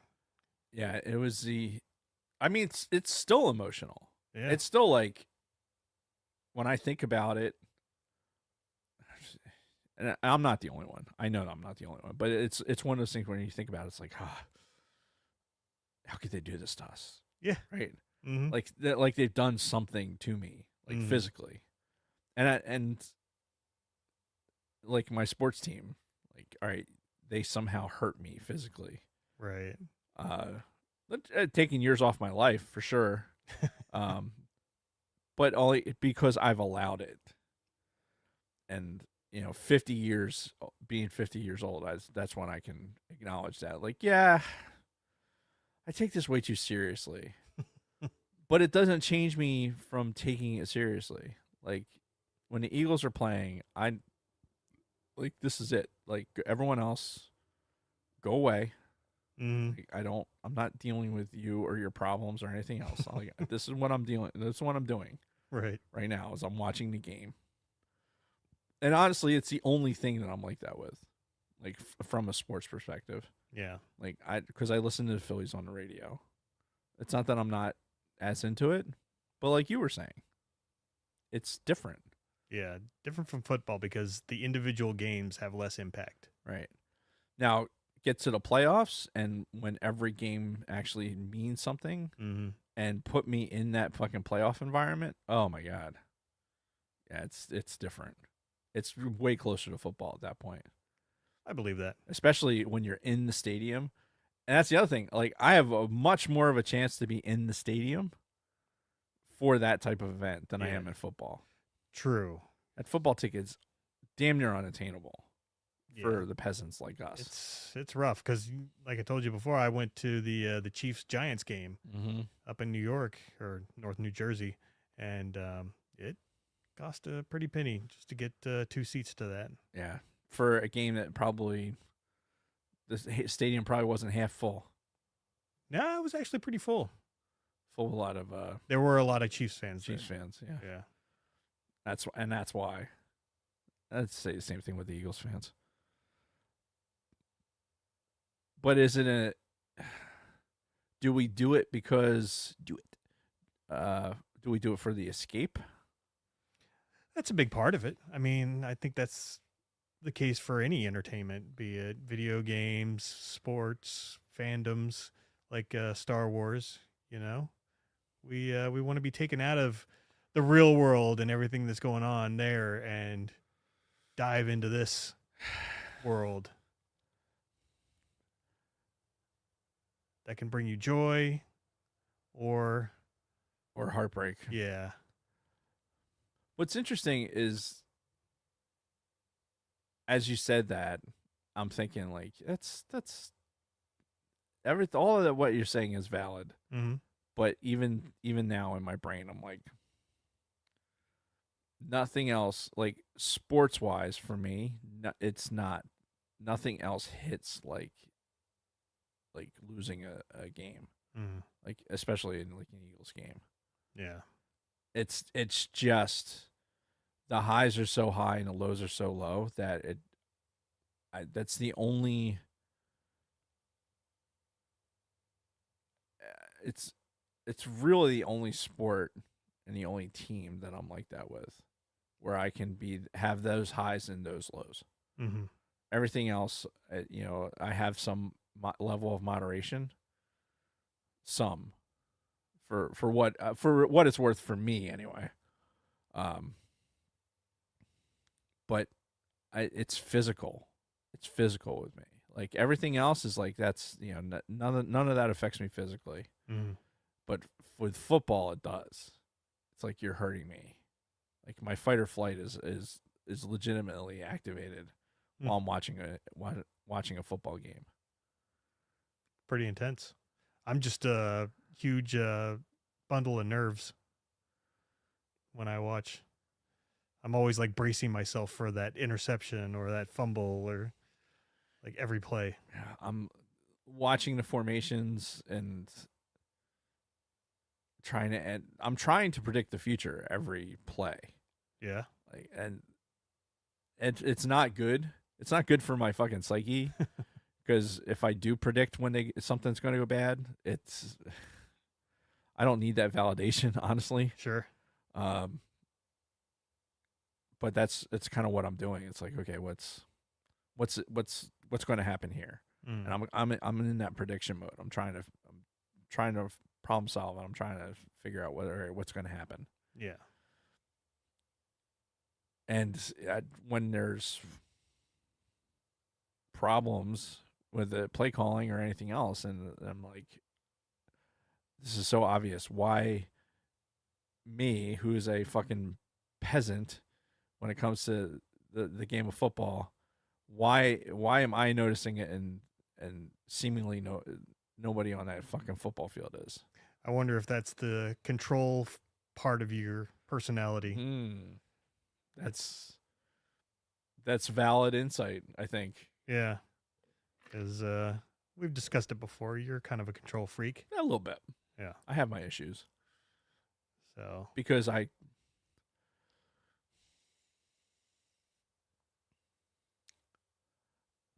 tend to be right. I try and say that with some humility, but maybe I'm like a Jalen Hurts and I don't throw the ball into dangerous areas, so I don't get a lot of interceptions. Sure. But I don't think that's the case. I'm pretty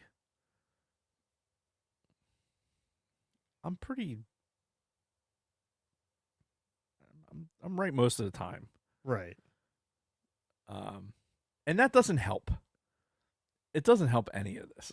It doesn't help like if we're predicting what's going to happen in Star Wars or like, and then it doesn't happen. Like the Last Jedi stuff, we had some great theories. Oh yeah. We had some great fucking theories. Like go back and watch some of those fucking shows like that we did for the pod, like some of our first ones. And we had some great fucking theories that would have been brilliant for the film. Yeah. all trash, all because of the fucking the steaming pile of garbage that got put out. Mm-hmm. But it sucks. It sucks being wrong. Right? I can't be the only one. I can't be the only one that's like, I'm not going to be wrong.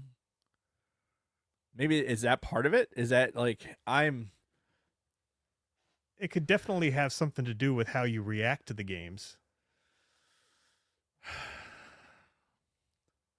No, I don't know about. Oh, maybe now, but even back in the day, like there was no expectation for the Eagles to win a lot of games, and I was still pretty. I'd still get pretty fucking worked up. Yeah. And I came from the opposite, where I hopped in when the 49ers were right in the midst of their run, where they won all those Super Bowls in a short period of time. Well, that's where kids are now. Like Yeah. if you're for the Eagles in particular, like they don't know losing. They don't know losing like I know losing. Right. Like they haven't had to live through it. They just don't understand. Mm-hmm. And not only did they not understand what we had to go through back then when, hey, it's not going to be on television because they didn't sell out. Mm-hmm. Like we had those issues. Like the Eagles might not be on TV because they didn't sell at the stadium. I hate that that's a rule. Is it still a rule? As far as I know, yeah. Wow. The last time I heard about it happening was years ago in Jacksonville. Huh.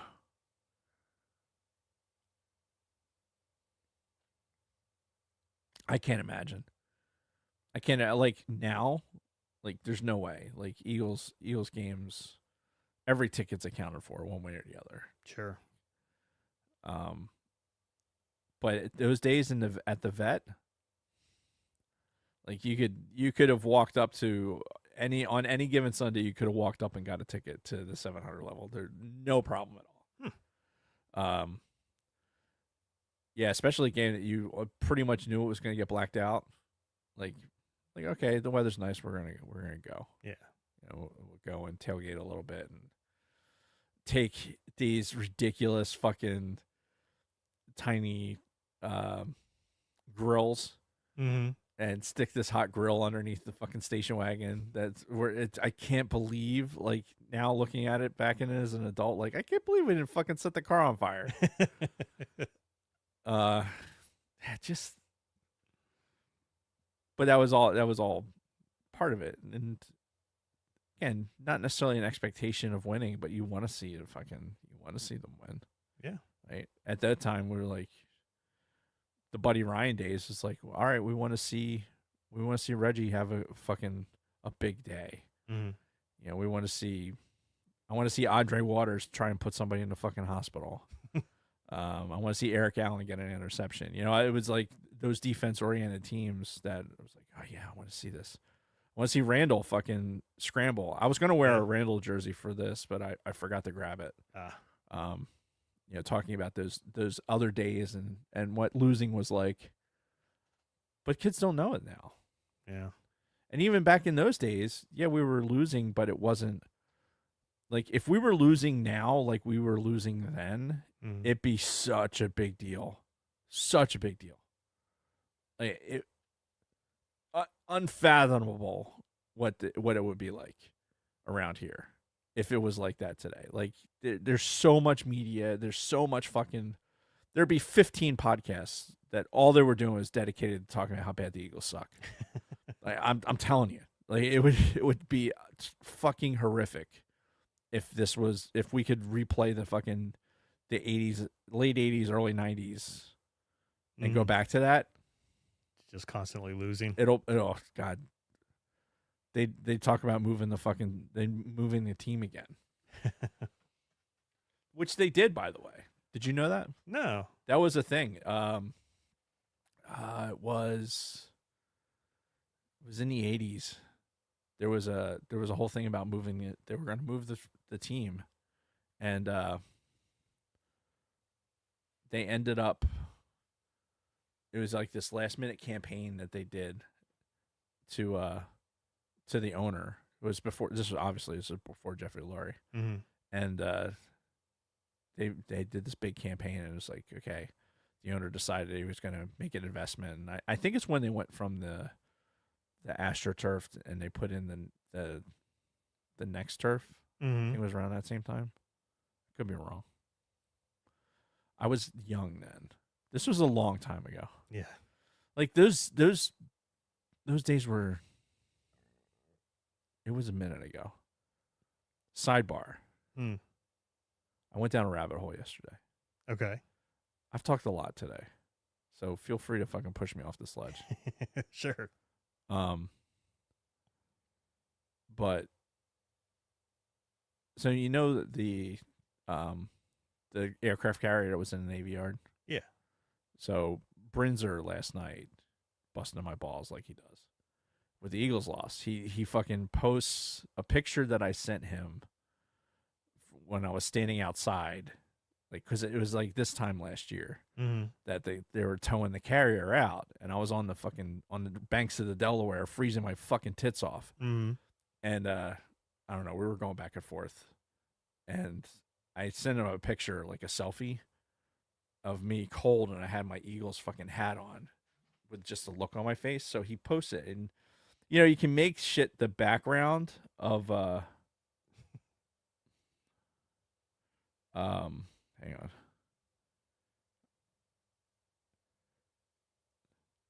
You do so much shit with the iPhone, it's really funny.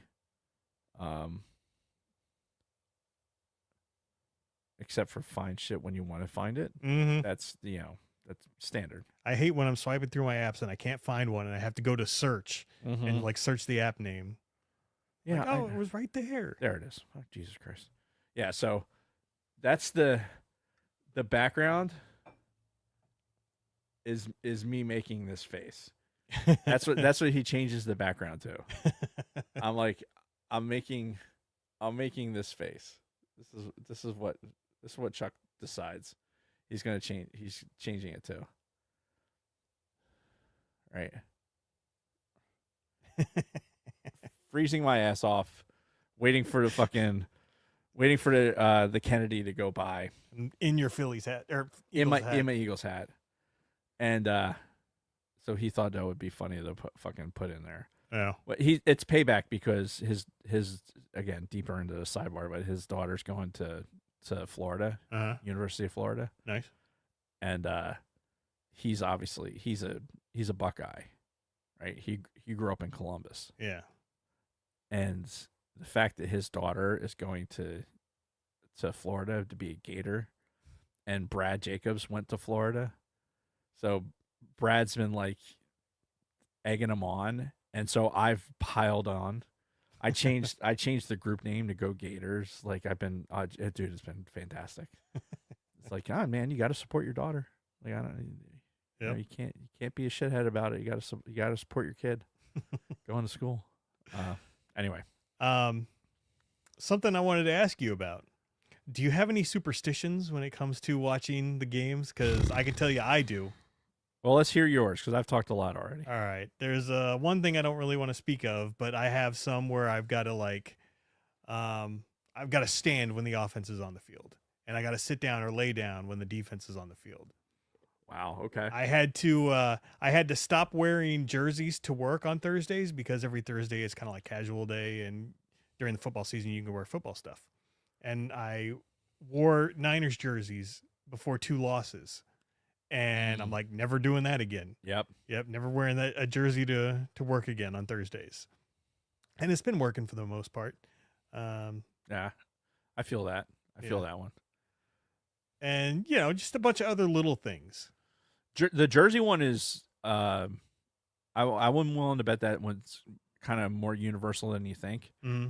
I know for me, like if I've worn a jersey like during the game and they've lost, I can't wear that at a game anymore. Oh, okay. Like so what'll end up happening so that I can kind of like this is how ridiculous it is. So if I'm wearing a Kelsey jersey, right? And it gets to halftime and they're not doing well, and I'm like, I don't think they're gonna win this game. I'll Uh-huh. take the jersey off. So that Okay. if they lose, I'm not still wearing the jersey. Okay. You know what I mean? So Yeah. I'm kind of like, I'm playing it both sides of it. Uh-huh. But yeah, if I'm wearing a jersey and they lose, like when they lost the Super Bowl in was it 22 or 23? Yeah. When they lost that Super Bowl, that jersey, I've not worn that for a game yet. Wow. It's like, nope, that is verboten. There'll be most of the time too anymore. I'm not wearing a jersey during a game. Like I'll wear it on a Friday, to work or whatever for that. Mm-hmm. But game day, nope. I'll wear a collar. I'll collar up. Yesterday I was wearing my Keller Green stuff and a pair of Eagle sweats. Mm-hmm. Which, by the way, like I have to get back to that other sidebar because I didn't finish it. But this sidebar, like spending a week like sitting in a VTC in my sweats was fucking awesome. Like I'm like, God damn it, I got to figure out how to fucking work from home. Yeah. Because I didn't put on. Well, I got dressed to go to. Kathy and I went out to dinner for our anniversary and celebrate her birthday. So I got dressed for that and then for one with Fantasia. But otherwise I've been in fucking sweats the entire time. It's been fucking brilliant. Good stuff. But yeah, superstition wise, my uncle Fred, who has since passed, huge Eagles fan, like probably bigger than I am. Okay. It got to a point where they were losing when we were watching the game at my grandparents', so he stopped going. If the Eagles were playing, then he would go from church and go right home, so he could see the game at home. Yeah. Because if the game was on and they lost because he was there, then that was like the equation. So he had his superstitions too. He had to watch on his TV. And plus he can yell and throw things. Yeah. If Ricky's in the chat, he can attest to that. But yeah, I have the jersey thing, and I have a football. So I have this. I have an NFL. Like I have a Duke, one of the official balls. Sure. And like I have to I don't necessarily hold it the entire time. Like even when I was at your place for the Super Bowl, Mm-hmm. like I had it with me. I had that ball with me. Oh. But I like have a ball because I need the like I think I need to feel like I'm like, all right, put me in, coach, I'm ready type thing. It's crazy as it sounds, like this is part of that how we get so wrapped up into it. Yeah. Like I feel like, all right, let me get into the game here. Mm-hmm. So I have to have that football around me. And I do the same thing with college football too. Which the national championship is coming up. We got to talk about that. What time is it? It's getting late. It's after 7. 7. Real quick, let me get back to the other thing. So I went down this rabbit hole, right? Mm-hmm.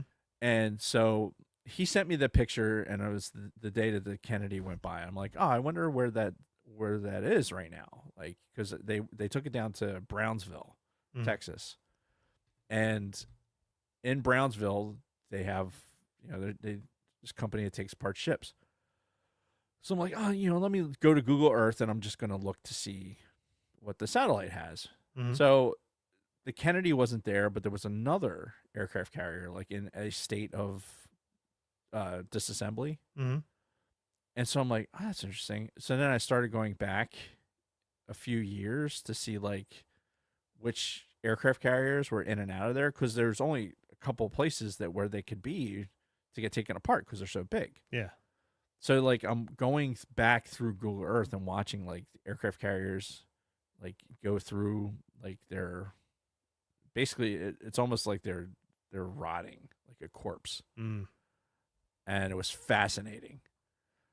So then I went into ChatGPT and I'm like, all right, I need a list of all of the aircraft carriers that have been through the Brownsville thing and blah, blah, blah. I needed an Excel spreadsheet, and I was like, all right, go work on that.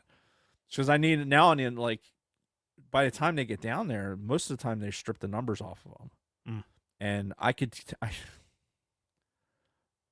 remember kids, my dad was in the Navy and he was on aircraft carriers. So when I say this, don't flag me even further as a nerd, but I could tell you the class of aircraft carrier based on the overhead. But I couldn't tell you which one it was. Like I don't know that level of fidelity. Mm-hmm. But based on the class, I could at least get an idea. And then so ChatGPT gave me like this list. And I'm like, okay, cool. So then I went back like as far as Google Earth would let me go. Mm-hmm. To see like when aircraft carriers were in there getting disassembled. And it's fucking fascinating, dude. It's watching something that big get turned into, like, at one point, not I'm making a hand gesture like it's in the size of a shoebox, but if it starts out and it's the size of this table in one image, and then all of a sudden, then like a year and a half later, it's the size of this. Like, it's just crazy how you could take something that big apart in pieces like that. Yeah.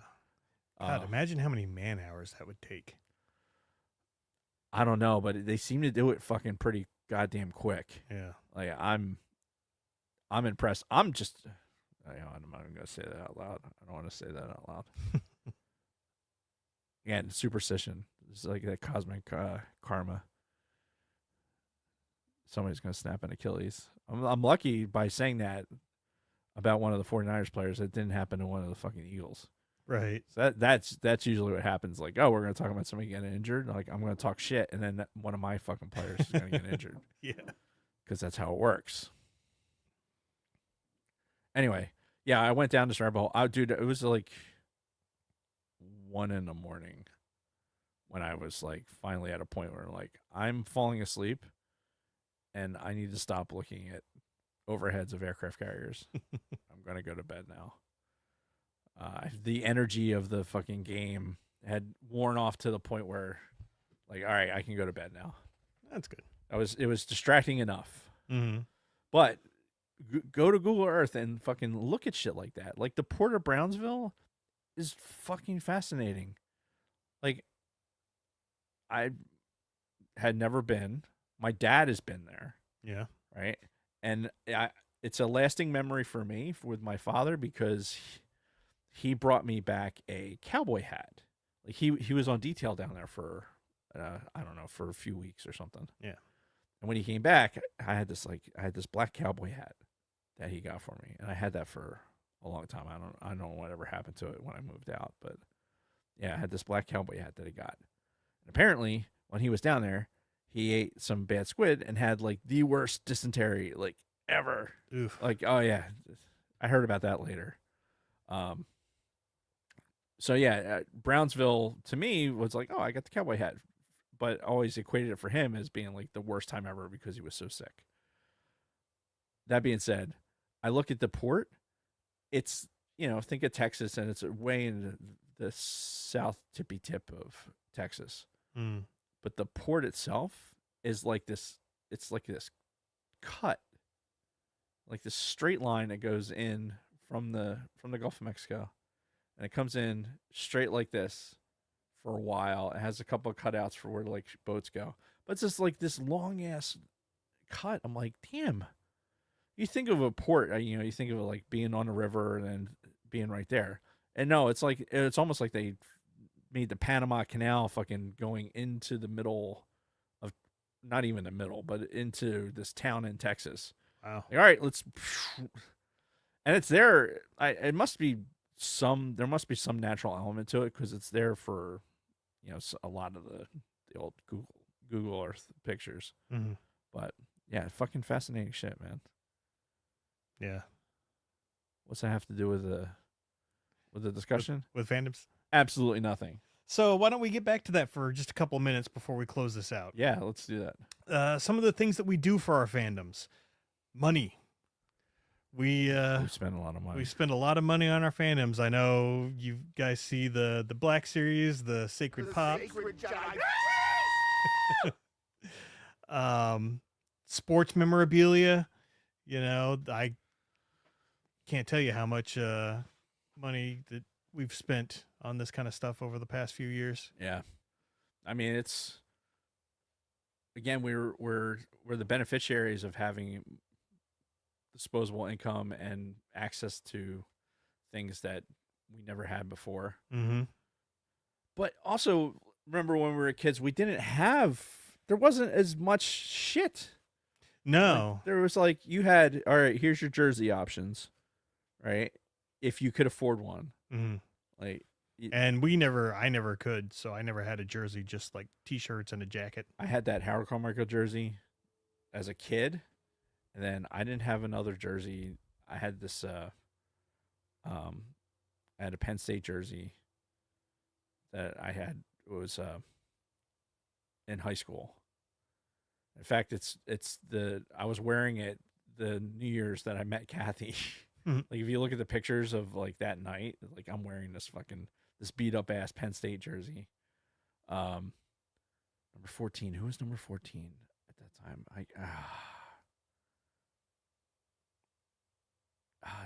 It's not coming to me. Anyway, yeah, so I didn't have a jersey to wear until like I don't know. I didn't get another Eagles jersey until I think I think Kathy got me the McNabb jersey. Okay, so Like I got that early for Christmas. 2000s. Yeah, and then I bought that Randall Cunningham jersey, Mm-hmm. that Kelly Green one. And then again, there's a big lag there because I didn't when we were in Korea. No, you know what? I got a Jeremiah Trotter one in Korea, Mm-hmm. which was phenomenal. Like the best made jersey that I've gotten yet. Yeah. Like even better than the Mitchell and Ness one that I have. Like this Trotter jersey, oh, dude, it's fucking phenomenal. They don't do that in Korea anymore. Like outside the gate there at Yeah. Osan, it's not the same with like jerseys and stuff. Oh, that's too bad. Yeah, like you can still get clothes and things like that, but like how it was back in the day, like in the early 2000s, Mm. where like you could go and find any jersey for anything anywhere. Like I have a USA hockey jersey from that era that is still like one of the best jerseys I've probably ever bought Damn. of Nice. anything. It was nice. And it was cheap. God, it was so cheap. Mm-hmm. But yeah, at least but now like probably aside from the Super Bowl Saquon Barkley one is I think the last one I bought. Mm. And I got the Harold Carmichael one for my birthday 4 years ago. Hmm. When he went to the Hall of Fame. Okay. So yeah, it's a lot of money, but we can afford it now. Sure. And like what I said back when I was collecting football cards, it was pretty much any extra money that I got, I'd put into that for a while. Yeah, So it's all proportional. that's true. It was a lot of stuff for. I got to go to Eagles games for my birthday. Uh-huh. So like birthday presents were kind of tied up into that because I was born like traditionally what was Eagles Dallas weekend. Mm-hmm. And most of the time the home game was that same weekend. Which, fun fact, you want to talk about what makes this happen, like with the sports fandom? Mm-hmm. I was born the day of Eagles Dallas. Mm-hmm. Like, so I was born at the Navy Hospital, which we've already established. It's like 1,200 feet from one of the end zones at the vet. Mm-hmm. I was born at 7:56 a.m. they had a 1 o'clock kickoff for Eagles Dallas, and Eagles lost that game. Mm. So it started within hours of my birth about hating fucking Dallas. Yeah. Because it happened right, thousands of feet away from my fucking my crib after being born. So yeah, you wonder how it begins. That's how it begins. Yeah. Oh, that's great. I didn't get a chance to tell my Fleetwood Mac story. Yeah, well, we got time. All right. So talking about getting your expectations up. I told you recently that I've been kind of obsessed with Fleetwood Mac. Yeah. Listening to mostly their stuff from the 70s and early 80s. Not even early 80s, mostly the 70s. And I've been watching a lot of their concert footage and things like that. And, all of that stops with Rumors. Stops and includes Rumors. Okay. The album and their songs from that time frame. Okay. And, Rumors is like one of the greatest albums of all time. And I'm like, they had more albums after that. Like the next one, Tusk, came 2 years later, and they did like 4 albums throughout the late 70s and early 80s after Rumors. I'm like, why don't I listen to some of those? And, see if they hold up to Rumors. Like, I'll go to Tusk because that's the very next one that came out 2 years later, thinking, this will be more of the same and it'll be great. Uh-huh. And it was so fucking weird and very experimental, and it was kind of shitty to listen to. So did it spoil the rest of Fleetwood Mac for you? Like, have you gone back? No, but I haven't gone forward either, because there were like 3 more albums after this, but I'm like, no, I can't. No, why would you? Why spoil it? Yeah. It's the thing. It's just like a Gone with the Wind 2. Like, Yeah. okay, I don't need to go there. Mm-hmm. I know Gone with the Wind is great. I know, we're going to stick with certain Star Wars because, all right, it's a known good, Yeah. which we won't do with Star Wars, obviously. But, sequels historically don't work. So once you fucking strike gold, the next thing, the chances of you to fucking making it that good again, Yeah.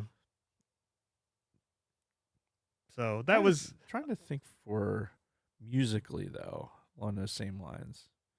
I mean, I was for Guns N' Roses and Metallica back in high school. Mm-hmm. I can't think of any other artists. Well, Mariah Carey through late 80s and early 90s. Right. Obviously, like you do. I had a poster of her and everything. Uh-huh. Which is the only reason it makes it absolves you from any further ridicule is having, something for the spank bank. Right. Not just the music. Sure. Yeah. So I mean, I think there can be music fandoms for sure. Yeah, I'm trying to think. You're saying that, and I'm trying to think of musically if I've encountered the same thing. Like, that's just not as good as the original. Yeah. I can tell you that for so Rhapsody in Blue by George Gershwin. Mm-hmm. It's a classical piece. It's Gershwin's known as a jazz musician, but like Rhapsody in Blue, American in Paris, there's like a handful of things that is orchestral pieces that are just phenomenal. But I got indoctrinated on one version of that, and every other version I have found lacking to that version. So it's like I've been searching for that same version ever since then. Oh, okay. And I'm constantly disappointed. Like, I'll find a version on Apple Music and I'll fucking, oh man, here's one, and then nope, that one's no good. That one's playing too fast, or that one the horns are too loud, or that I'm that particular with it. Yeah, because I've probably listened to that piece of music more than I've listened to like Star Wars soundtrack. Wow, if you can believe it. That's crazy. I have albums. I have like LPs that I've found, like going to thrift stores and found like Rhapsody in Blue. Uh-huh. So I'm like, okay, this orchestra's doing it. I want to hear how they do it. Yeah. You know, and I'm searching for something that's better than the one that I've heard, and I keep being disappointed. Right. So it's now I'm not emotionally wrecked by it, but there's definitely like there's versions of a song when I hear it, I'm like, that fuck you, shut that fucking off. That is the worst thing I've heard. Mm-hmm. Like, never play that again. Yeah, I could totally see that being another type of fandom. You got anything else? What do I have? I have things to read. Oh, okay. I can read those things. Why don't you do that? If it is said time to read said things. Yeah. So ATSW Family Happenings. I'm not used to reading off the screen, so you have to bear with me here for a moment. ATSW The Escape Pod continues to be incredibly sexy, according to Luna Girl, who writes these notes. Yeah. Definitely not from Dave. Tune into their socials to see if they will have a live stream this Saturday. Fuck Dave. Jesus Christ. Tune in to their socials to see if they will have a live stream this Wednesday at 19:05, 7:05 p.m. Eastern. Grave Reviews, Alan and Chris are reviewing the 1996 horror action flick Bad Moon. 96. 96. Nope. There it is. Join them at 20:00 8 p.m. Eastern when they go live on YouTube. Layman's Terms released Happy New Year over the weekend. You know, you forget that the fucking New Year happened. Yeah. Like me not going to work from before Christmas and showing up now, like they still had Christmas stuff up, which is kind of annoying. Like, to be honest, like take your shit down. Like if I was the SEL in that squadron, there'd be so much shit different. Anyway, everyone probably that's control freak Dave again. Yeah, everyone would hate me. So check Layman's Terms. Happy New Year. Check it out on YouTube. Here's the important shit. Support the official band of the Sidebar Cantina till the end. Tickets are available for this Fitty Day. Fitty Day? This Fitty Day. It's in caps. Spelled wrong. This Fitty Day, Saturday, January, this Friday, I think is what I'm supposed to be saying. This Friday, January 16th, at Broken Goblet Brewing in Bensalem, Pennsylvania. Google that shit if you need to know where that is. Where you'll find Luna Girl, Dragon Buddy, thrashing out with Jason, me, and Dave. I'm Dave. It's a brewery, huh? You're Jason. Yes. Me would be Luna Girl, I'm assuming. Luna Girl and Dragon Buddy thrashing out with Jason and me. Oh, and me, Dave. Okay, I'm reading it in the first person, third person. Yes. I'm doing great. Yes, you spelled Friday wrong, Luna Girl. Anyway, yes. It's going to be Friday, January 16th. Jason and I will be there, as well as Luna Girl and Dragon Buddy, seeing Big Swede's band till the end. Friday, January 16th, Broken Goblet, Bensalem, Pennsylvania. Fucking tickets are also available for January 17th show at the Lucky 13 Saloon in New York City. So if you're in NYC, catch them there. Or catch them January 18th at Dingbats in Clifton, New Jersey. Clifton, New Jersey. It's North Jersey. Yeah, I was thinking that. It's North Jersey. It's a snooty North Jersey, too. Till the end, we'll be joined by Power Theory, the Red Mass Ritual, the Pharaoh, the Bear, and the Pharaoh, the Bear. There'll be other bands. Till the end's the headline. Is the main one. That's who you're there to see. Yeah. And you got to tell them that Sidebar Cantina sent you. You check out their socials for tour dates and venues. better than I told it because reasons, as well as tilltheendofficial.com to purchase tees, sweatshirts, stickers, posters, and future tickets. Buy some shit. Do it. Although I think if you buy something now, it's probably not going to get there in time for you to wear it. So maybe it depends. Maybe I'll have some stuff there that you can buy. Yeah. Maybe you could just I don't know, you have Jason pull up his shirt and he'll sign his tits, and then we'll have that as a picture. Jason's tits signed by Till the End. I mean, man can dream. No news from Used and Abused or the Orange and Fett show. We actually did have news from layman's terms, so I'm not going to say that, but I still said it. So, haha.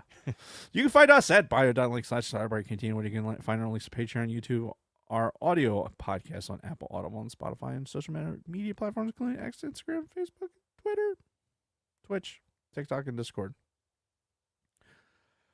Once you get to the bio link, simply click the symbols under the pick to the platform of choice.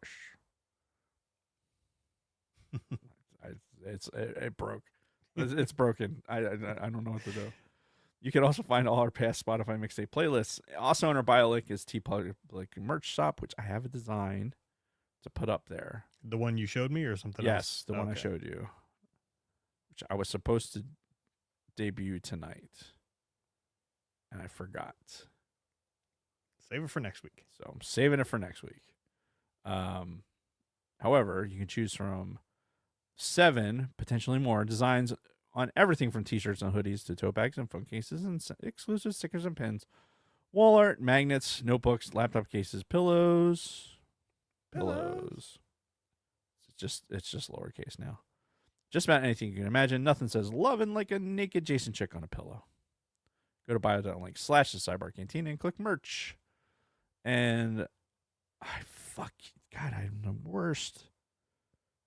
What'd you do now? No, that I need. There's a review floating out there that I need to pull over. Oh, This is what I need from everyone. I need you to message us if you leave a review, preferably on Instagram. But if you do it on Facebook, that's fine too. yeah. But message us when you leave a review so that I have a reminder that I have to go fucking get it. Mm-hmm. So that we can put it into the read. Please, pretty please, leave us a review. Click the like button. Hit the Liberty Bell to be reminded that, hey, it's the 250th birthday of our nation. Hooray! And shit's getting real, too, by the by. What, like the build-up in Philly? Yeah. It's going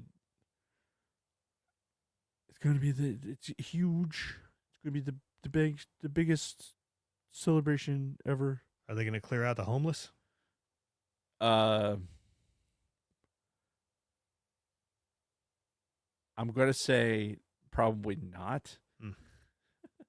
But around Independence Hall, like that area, like that's not necessarily where the homeless are congregated.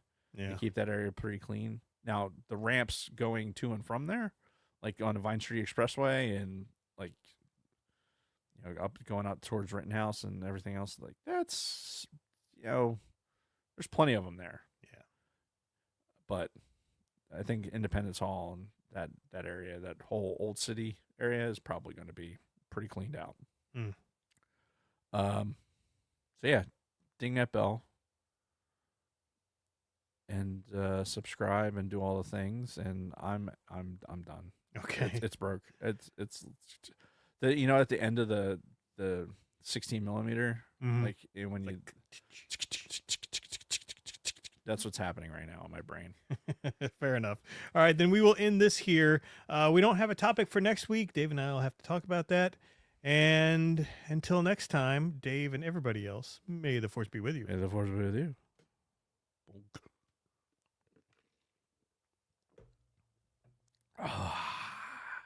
Okay, now what do I click? This. I'm clicking it.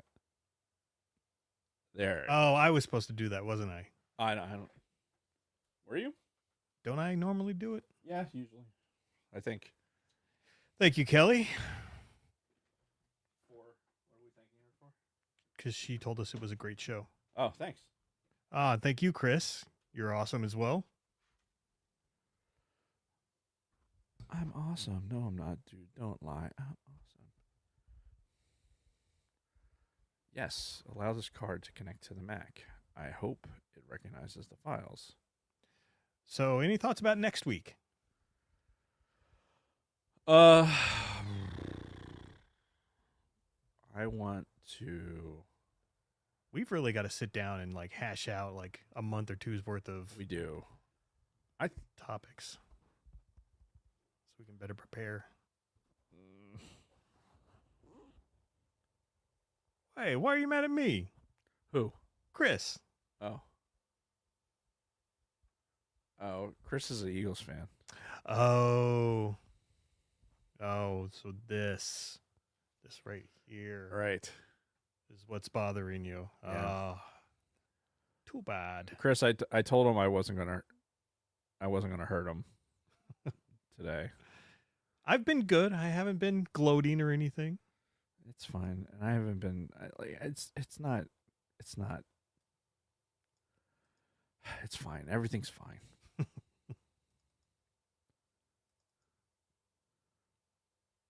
Because I've never plugged this into this. It is like it's finding everything. Oh shit. Yeah, when you were talking about Hurts, I wanted to interject something, but didn't get a chance. That last throw on that final 4th down and 11 play, like what the hell was he thinking? I don't know. There were 3 guys clearly right there. I don't think he sees. I like I said, I don't think he has the field vision to be able to fucking see that he's like, this is where people should be. I'm gonna throw the ball and hope they figure it out. It's kind of a spray and play. I think to an extent Purdy does that. Like he'll throw a ball into traffic, assuming the guy's going to be able to jump and catch it at a certain spot, and then it gets picked. I mean, he's successful with it, 90% of the time. Yeah, but... and I mean, so is Hurts. Like, especially like because people consider Hurts to be a deep ball threat. Like and that's fine.